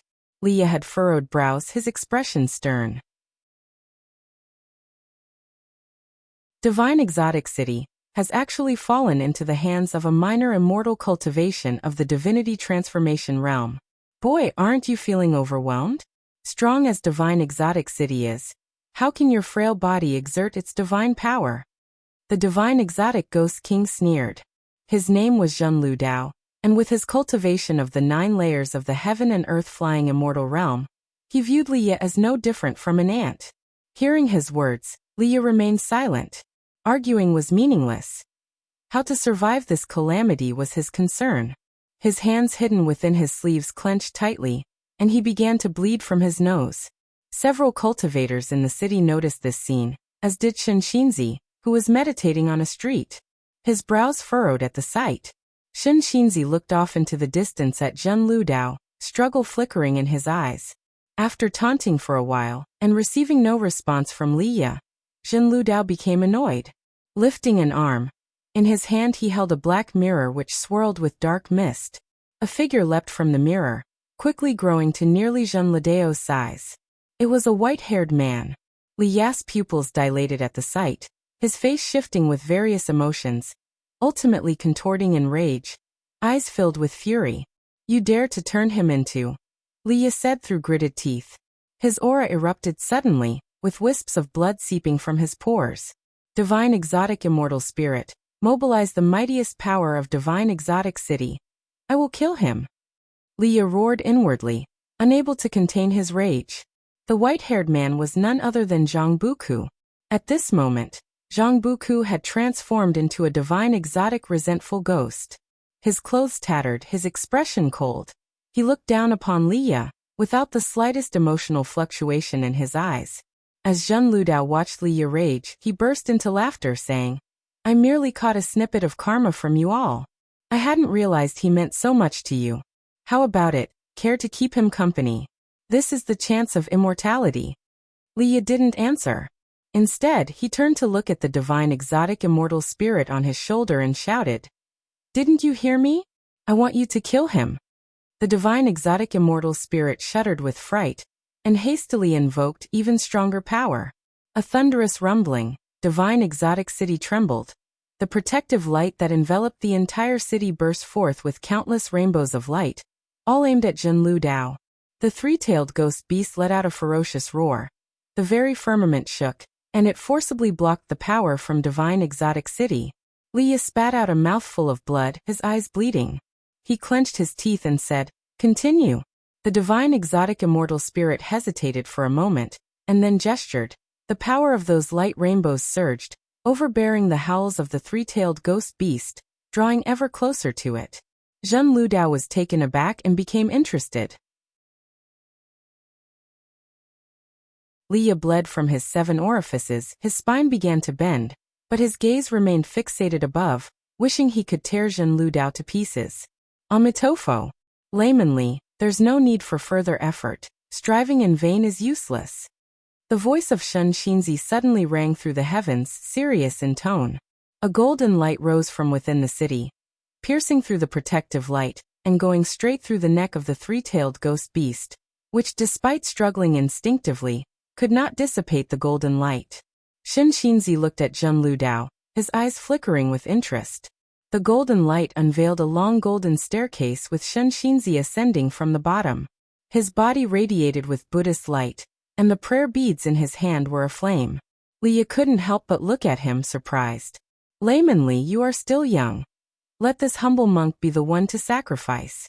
As the saying goes in the Journey to the West by the Womb of the Earth Bodhisattva, if I don't enter hell, who will? Do not lose your sanity over the passing of an old friend. Keep this rage in your heart, and let it fuel your fighting spirit. Shenxinzi spoke firmly. As his words fell, he stepped out from the light of divine exotic city. His Buddhist light surged wildly, engulfing Zhen Lu Dao and the 3-tailed ghost beast like a tidal wave. In the eyes of Liya and the cultivators in the city, a giant golden prayer bead phantom appeared in the sky, trapping Zhen Lu Dao and his mount within with an inconceivable method. The giant prayer bead phantom suddenly vanished, and with it the figures of Zhen Lu Dao and the 3-tailed ghost beast.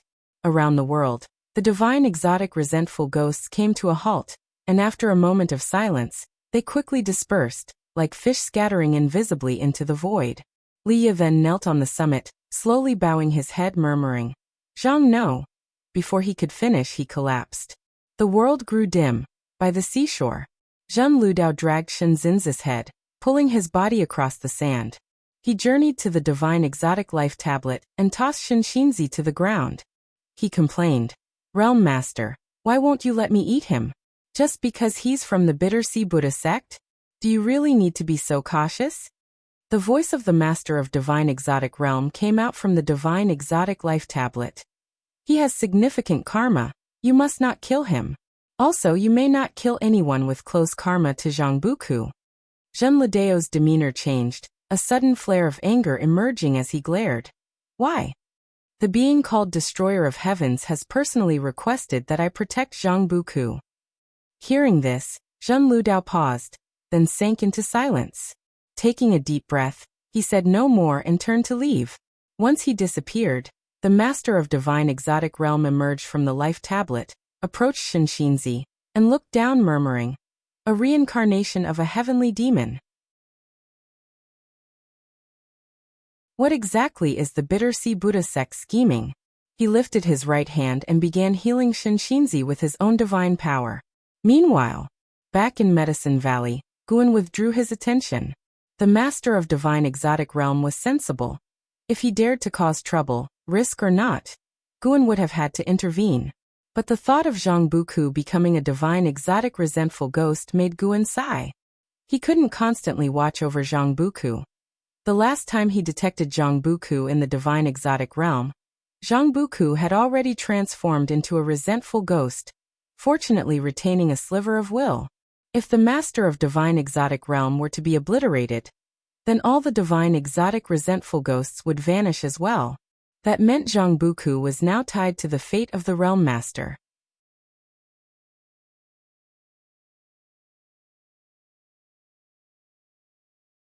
Chapter 281. The Enlightened Master. Guan. 2 years had passed since Li Ye and Zhangbuku had met. In those 2 years, the seas continued to surge with activity. Countless cultivators and demons rushed into the sea-breaking rift. Such strife never ceased. Some found their fateful breakthroughs while others fell with regret. The Supreme Sect had been peaceful, with the majority of its disciples diligently pursuing their cultivation. Days in Medicine Valley were even more serene. On this day, Guan arrived early in Mystic Valley, waiting for someone who was soon to appear. Near noontime, dressed in black, Li Ye descended from the sky, landing below the pavilion. This time he didn't enter through the window but stood beneath it, gazing at Guan's windowsill, silent for a long time without taking a step forward. The Blood Prison Great Saint, lying on the ground, watched him with a peculiar look in its eyes. It could feel that his mood was very low, and his entire being seemed dispirited and lost. "Senior Brotherly, why have you come?" Lu Jujia hurried over, asking excitedly. Li Ye snapped out of his trance and looked towards him, managing a strained smile. "I came to see your senior brother Gu. He's upstairs. Usually, he doesn't spend much time in Mystic Valley, but today he's been here all morning. So he was waiting for you after all," Lu Jujia remarked with a sigh. He could obviously tell something was off with Li Ye, hence his words. Li Ye nodded at him, then ascended the stairs. Upon reaching the second floor, he pushed open the door and entered. Guan, who was seated in a chair, put down the Supreme Secret Records book he had been reading and looked at Li Ye, exclaiming with surprise, "Senior Brotherly, what brings you here?"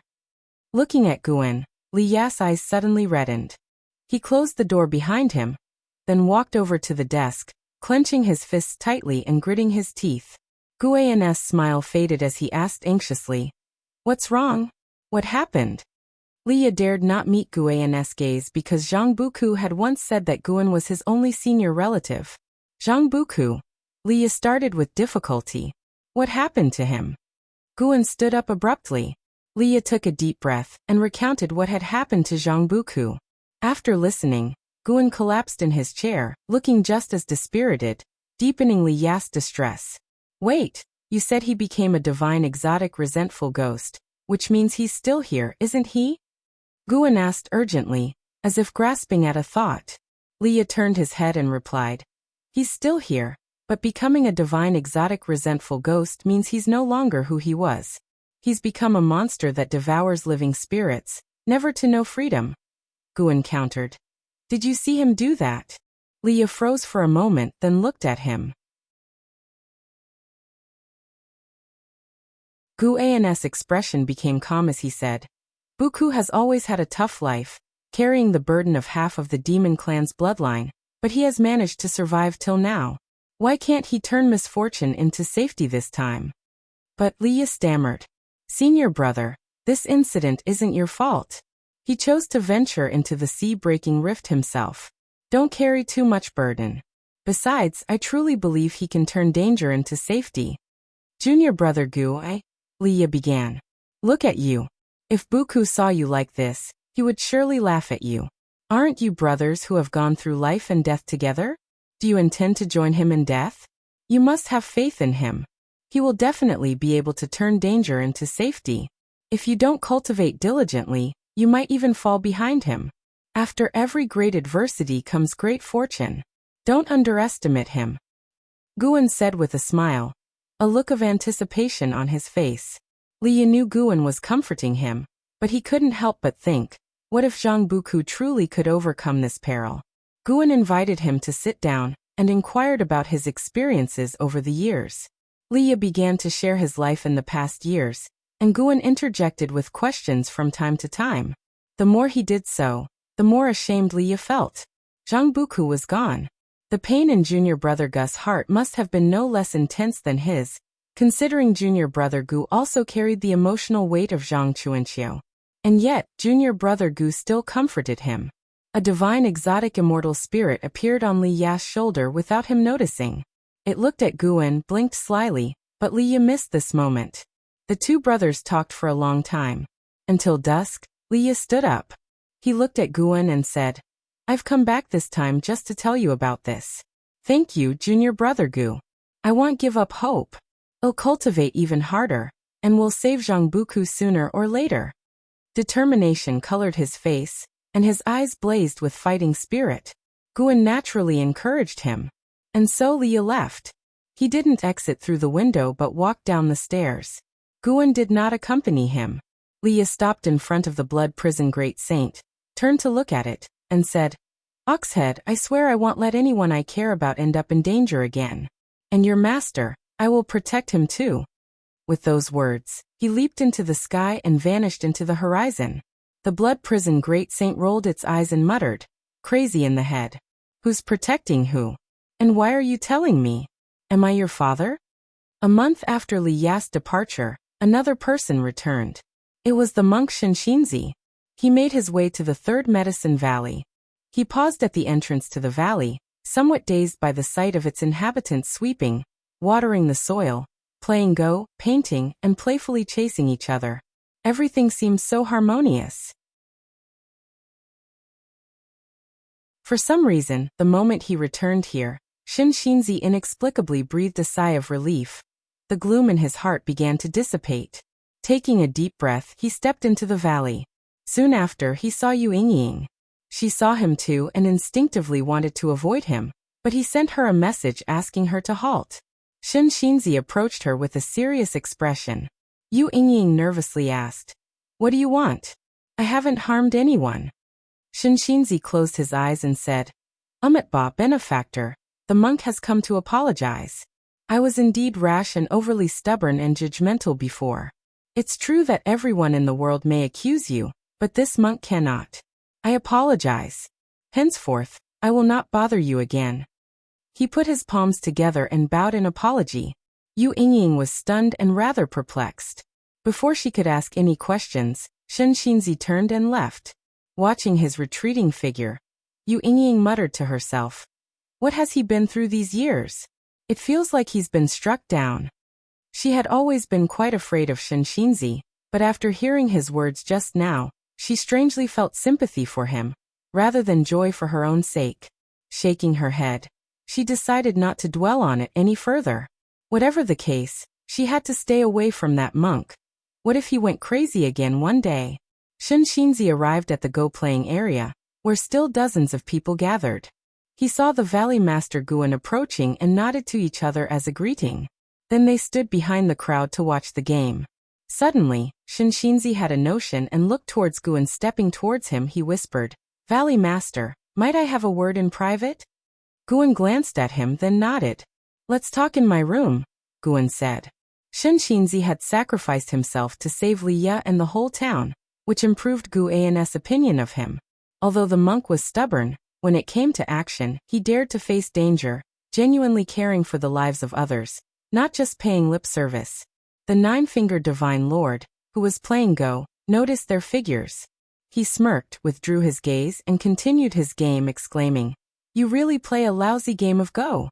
Even the country children outside the supreme sect could outplay this mess. No, let that cow play. It would do better than you." The blood prison great saint, who heard this from afar, was infuriated, but he held back. After all, Guan had once said the nine-fingered divine lord was an immortal who had just concealed his cultivation level. Just keep playing. Better you don't cultivate anymore. Once I release my cultivation level, I'll make you my mount and turn you into a toad. The blood prison great saint thought to himself, and this brought him pleasure. He immediately cheered up. Elsewhere, Guan led Shenxinzi upstairs. Shenxinzi took the initiative to close the door. After inviting him to sit down, Guan began making tea.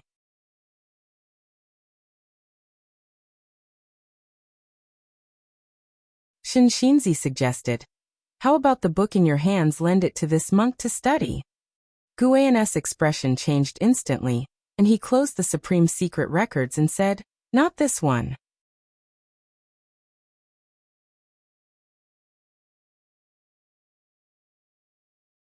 Chapter 282 Reincarnation of the Great Fortune of Energy Movement. Out of respect for social interaction, Shenxinzi had refrained from using his divine sense, so he was unaware of the content of the book in Guan's hands. Even when Guan refused him, he did not entertain any impolite thoughts. He inquired why, and Guan replied that Buddhism sect did not deem it suitable to read secular books. And then he handed Shenxinzi a copy of Righteous Path and Demon Path. Righteous Path and Demon Path told the story of how Sword Venerable Fudao inscribed the characters for Righteous Path at the Heavenly Repair platform, revealing the dark secrets of the Supreme Sect. Instead of tarnishing the Supreme Sect's reputation, the book made more people aware of the sect's pursuit of righteousness, encouraging them to actively correct their errors. Although the book was not as popular as Journey to the West or Investiture of the Gods, many within the sect still favored it, studying it repeatedly. Shenxinzi took the book, and upon seeing the title on the cover, his interest was piqued. He thanked Guan and left. After he left, Guan finally took out the Supreme Secret records and continued reading. He found it difficult to concern himself with the troubles of others' lives. When asked, he would speak his true thoughts without imposing. He had his own life to live. Why worry more than necessary? Guan liked to consider himself an observer in others' lives, acting as he pleased, but without becoming overly fixated, lest it turn into regret. After arriving at the third medicine valley, Shenxinzi decided not to leave, and Guan did not turn away this 9 layers wandering immortal realm great cultivator. Today's third medicine valley was undoubtedly the strongest place in the Supreme Sect. Even on the continent, with Shenxinzi and Nine-Fingered Divine Lord there, Guan was not concerned for the safety of Medicine Valley, and was more at ease when venturing out. 5 years passed quickly. That year's summer was not as hot as previous ones. Guan descended the stairs and saw many cultivators flying across the sky. This year, the Supreme Sect was preparing to host another alchemy conference, and it promised to be lively. Guan also planned to go and enjoy the bustle. After descending the stairs, he rode off on the Blood Prison Great Saint. Just as the Blood Prison Great Saint stood up, Ji Xiaoyu caught up. Seeing this, Guan had no choice but to dismount and pat the back of the Blood Prison Great Saint, saying, "You're free to roam around today." With Ji Xiaoyu present, it wasn't appropriate for Guan to ride a mount. Both of them riding together? What would that look like? Guan valued his reputation and integrity. The Blood Prison Great Saint left with a joyful expression, and Ji Xiaoyu asked, "Why not continue to ride?" Guan rolled his eyes at her and said, "I was already riding it, and you came to find me, obviously wanting to follow. If that's the case, I can only bring you along." This girl was playing coy, just trying to gauge his thoughts. Sure enough, upon hearing his words, Ji Xiaoyu's lips curved into a slight smile, and a charming smile brightened her face. Let's go. Let's take a stroll around the outer gate city. Okay. The two of them leapt up and flew towards the outer gate city. 30 minutes later, Guan and Ji Xiaoyu arrived below the heavenly repair platform. Looking up, the platform was swarming with people, a magnificent sight. Guan felt the presence of many in the immortal path realm. And although his days passed year by year in sameness, the supreme sect was growing stronger each year. It was said that the Hall of Elders in the sect had changed a lot of members, and the overall cultivation realm had elevated. Clan families within the gate would recruit cultivators from overseas, so those who stepped down were not suppressed. Instead, they became stronger and gained greater benefits. As Guan surveyed the scene, he employed lifespan detection.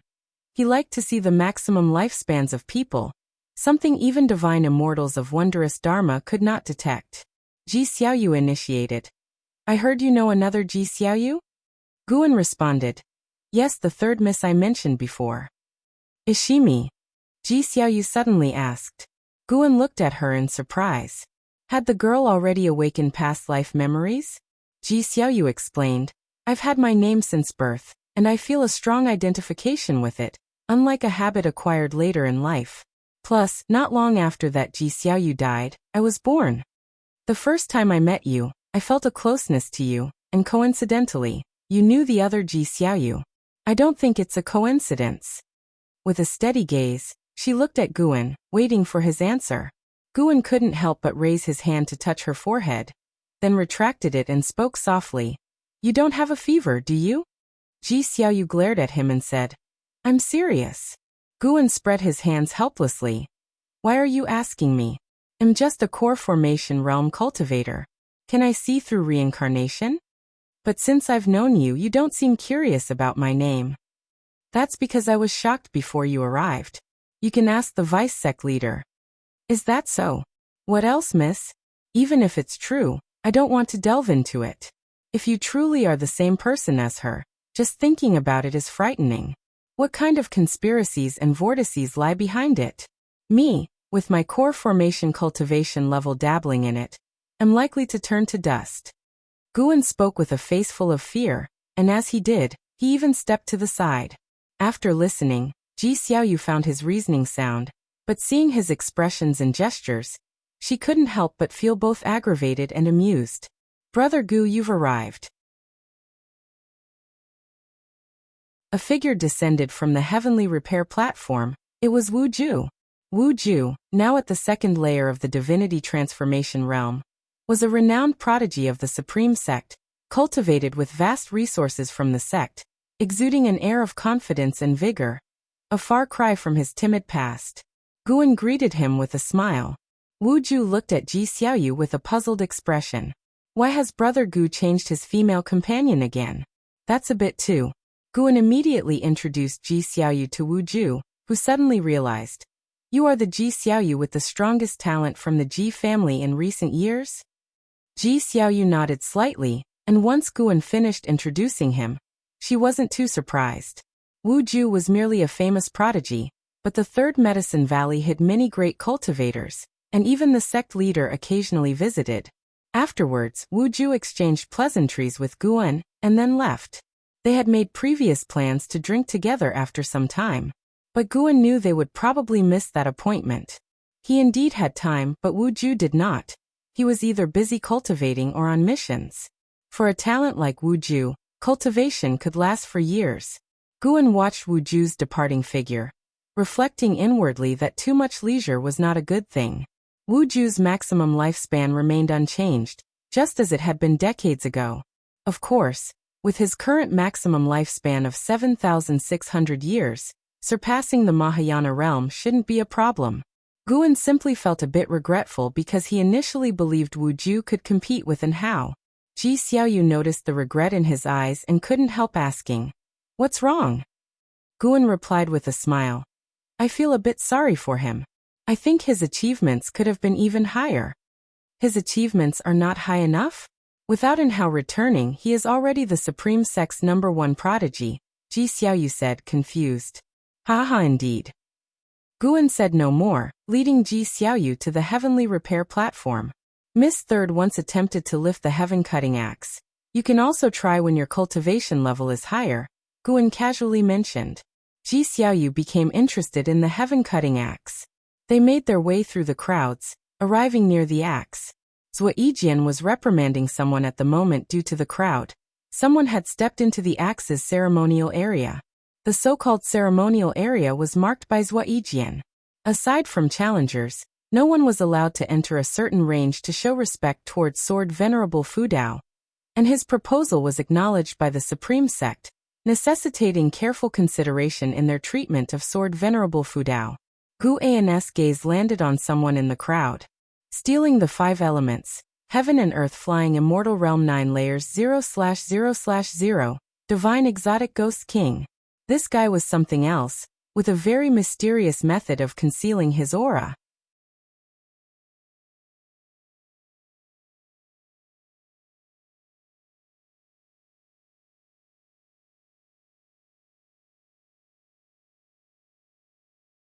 In that lifetime, Ji Xiaoyu had called herself Reincarnation Path Emperor.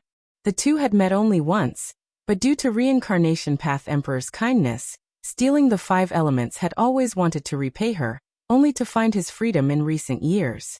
He did not reveal his real identity, and the name Divine Exotic Ghost King was already known throughout the world. He also knew his reputation was not good.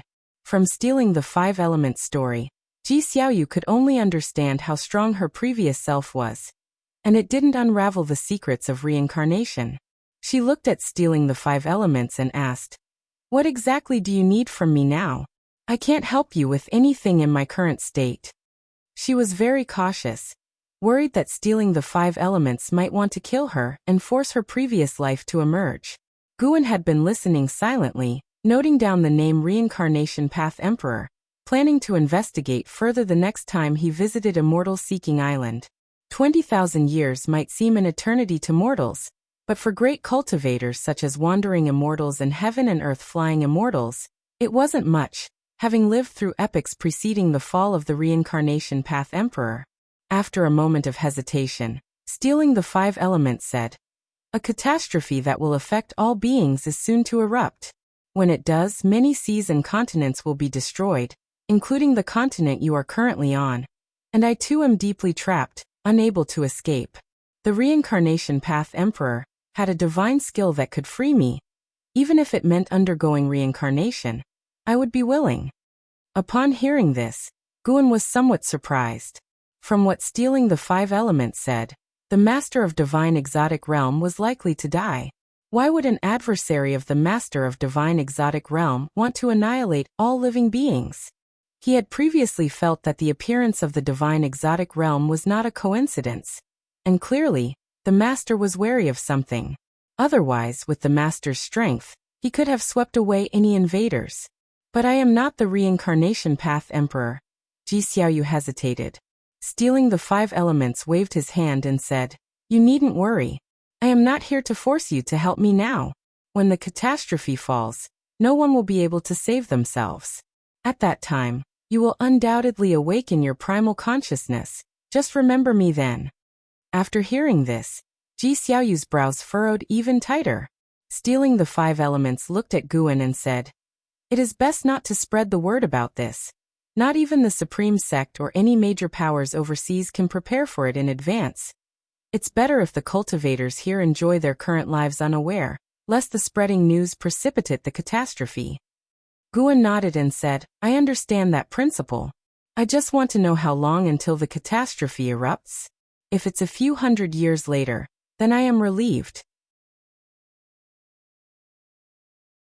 Stealing the 5 elements laughed, suddenly finding this core formation realm minor cultivator quite amusing. Ji Xiaoyu couldn't help but shoot Guan a look, but she had to admit, after Guan asked that question, a lot of her tension was relieved. It could be as soon as a few decades or as long as a few centuries. There are unimaginable powers at play behind the scenes. I can only say, when the oceans begin to rise, that will represent the arrival of calamity. Stealing the 5 elements answer caused Ji Xiaoyu to frown again. After speaking, he stood up and said, Well, that's all I have to say. I won't disturb you any further. He raised his hand in a salutation and then left. Once he left the floor, the invisible restriction vanished. Guan turned to Ji Xiaoyu and chuckled. You certainly have an impressive background. I might have to think twice before joking with you in the future. Ji Xiaoyu huffed.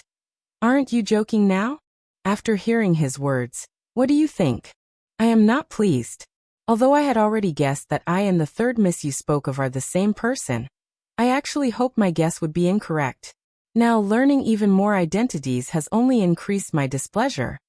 Ji Xiaoyu spoke calmly, her tone devoid of any emotional fluctuation. Guan looked at her, his gaze turning thoughtful. Normally, he subconsciously considered this life's Ji Xiaoyu and her previous life as the same person, even if their characters differed. In his heart, they were the same. However, different memories and experiences had shaped a different person.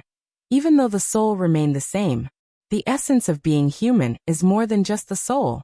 Guan tried to comfort her.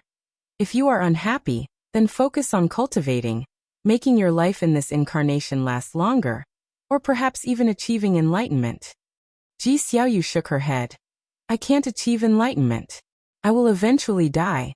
The reason I cultivate is merely to make this life last longer and experience more.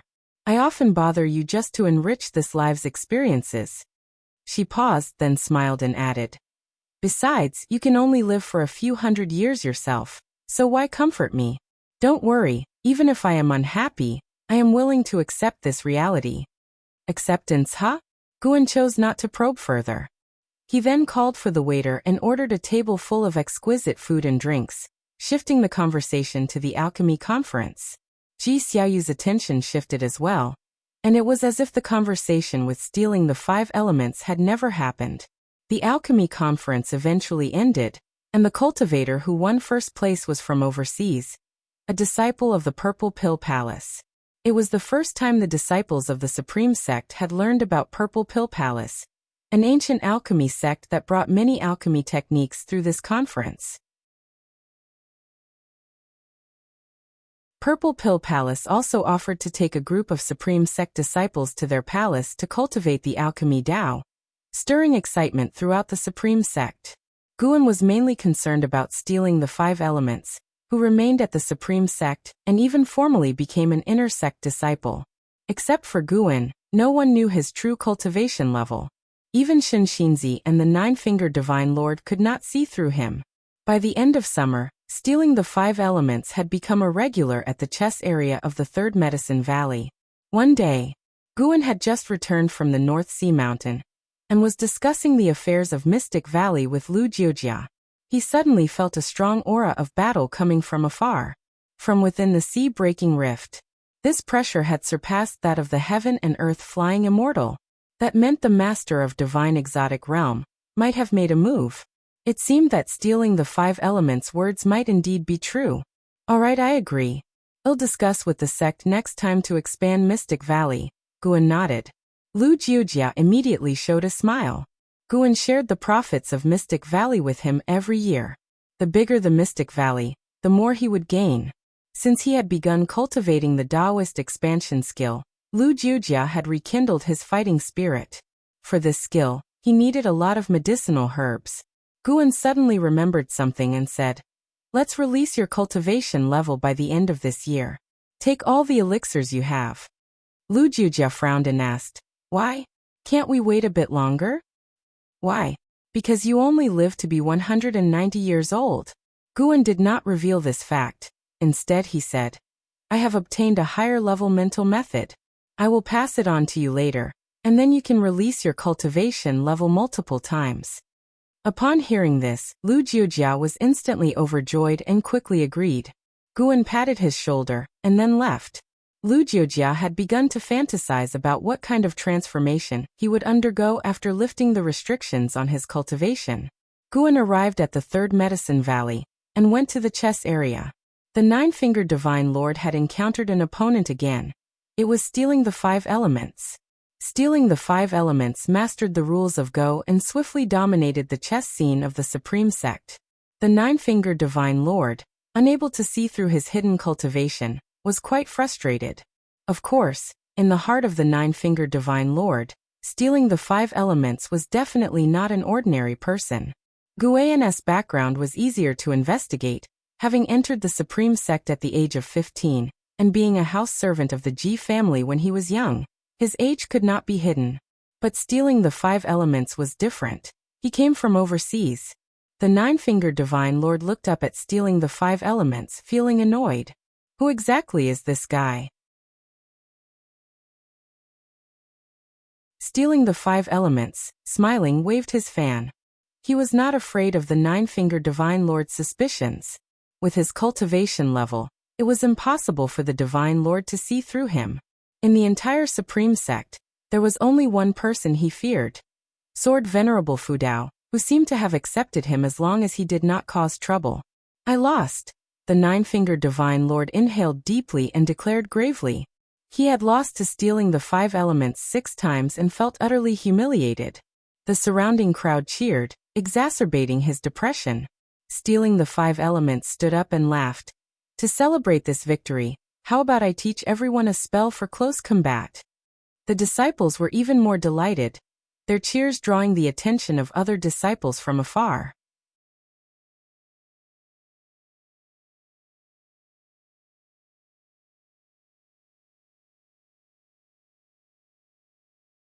Guan quickly snuck into the sea-breaking rift, where he saw more fighting figures along the way than before, with nearly every heaven and earth engaged in battle. He stepped into the largest heaven and earth, which was where the Master of Divine Exotic Realm resided. At the moment, the Master of Divine Exotic Realm wasn't fighting, but there was still the aura of another carefree primordial immortal lingering, a sign that someone else had recently left the area. Guan landed in front of a cave, dark with a faint sound of wind. He stepped into the cave silently, the wind passing through his immortal soul of wondrous dharma without any obstacle. Walking through the winding cave, he arrived at a chamber where Zhang Buku, now a divine exotic resentful ghost, was sitting cross-legged on the ground. Lying across his legs was an axe, formed not from a dharma treasure, but from condensed divine exotic force. Zhang Buku's eyes were closed, his brow furrowed as if he was enduring torment. Although he retained his original soul consciousness, he was constantly enduring the erosion of divine exotic force, as it autonomously devoured the soul. This was a process that even the Master of Divine Exotic Realm could not reverse. Guan sighed at the sight of his painful demeanor. How distressed would senior brother Zhang be if he saw this? Guan transformed into a sparrow and perched on a nearby rock. He chirped softly, and Zhang Buku opened his eyes instinctively. Upon seeing the sparrow, he was stunned. Is that Zhang Buku's face lit up with joy? Just as he was about to speak, the sparrow flapped its wings humanly, signaling him to keep silent. Zhang Buku immediately understood, but remained excited. Though unclear about the origin of the sparrow, he was grateful to it. When he had been close to death, it led him to a cave where he found a demon core and learned a world-dominating axe method. He had always harbored dreams about the sparrow, but never did he imagine he would see it here. At this moment, Zhang Buku felt incredibly fortunate. No matter the origin of the sparrow, there was someone looking out for him in the dark. How could he not be happy? The sparrow suddenly flew toward him, but he didn't dodge. Then he felt a peck on his forehead, and a flood of memories poured into his mind, leaving him in a daze. Time was lost to him. When Zhang Buku regained consciousness, his mind was filled with the memory of cultivating a divine skill. Limitless freedom step. Murmuring to himself, even reflecting on the divine skill let him sense its profound and inscrutable nature. Perfect. Now he could practice the divine skill to divert the pain in his body. To use the words of the Master of Divine Exotic Realm, he had to get used to the erosion of divine exotic force, or he would truly become a divine exotic resentful ghost. Perhaps the sparrow wanted to help him in this way. Warmth filled Zhang Buku's heart, and he suddenly felt that his pain was bearable.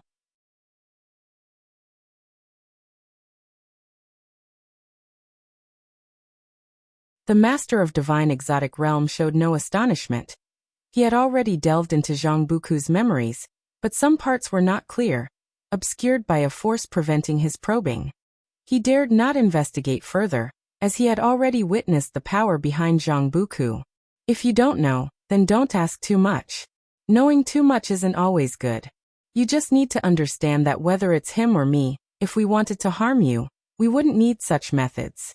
Your worth isn't that high, the master of divine exotic realm said slowly. After listening, Zhang Buku fell silent. He wasn't angered. In fact, he was even more grateful to the sparrow. Even if it was manipulation, he accepted it. He would definitely repay the sparrow in the future. As for the master of divine exotic realm, strictly speaking, they had no direct enmity. If he died in the divine exotic realm, he couldn't blame anyone. After all, it was his own path that he had chosen, and nobody had forced him to come. Zhang Buku took a deep breath and said, "All right." He then knelt halfway and saluted with a fist. "Honorable Master above, please accept your disciple's bow." And with that he bowed his head. The master of divine exotic realm's face revealed a smile. "It's been many years since anyone called me master. My last disciple is now high above, seemingly afraid of any association with me." His tone was full of self-derision. Zhang Buku looked up and asked, "Who is your disciple?" The smile on the master of divine exotic realm's face faded and he scoffed. "Him? Just a dog of the holy court." You're tuning in to the Li Mei's Wuxia Whispers YouTube channel. We're so grateful for your support, and don't forget to subscribe to join us on this incredible journey through captivating stories. Your generosity through donations truly makes a world of difference, as it's the primary source of revenue that allows me to expand and enhance this channel for you. Thank you from the bottom of my heart for being a part of this adventure.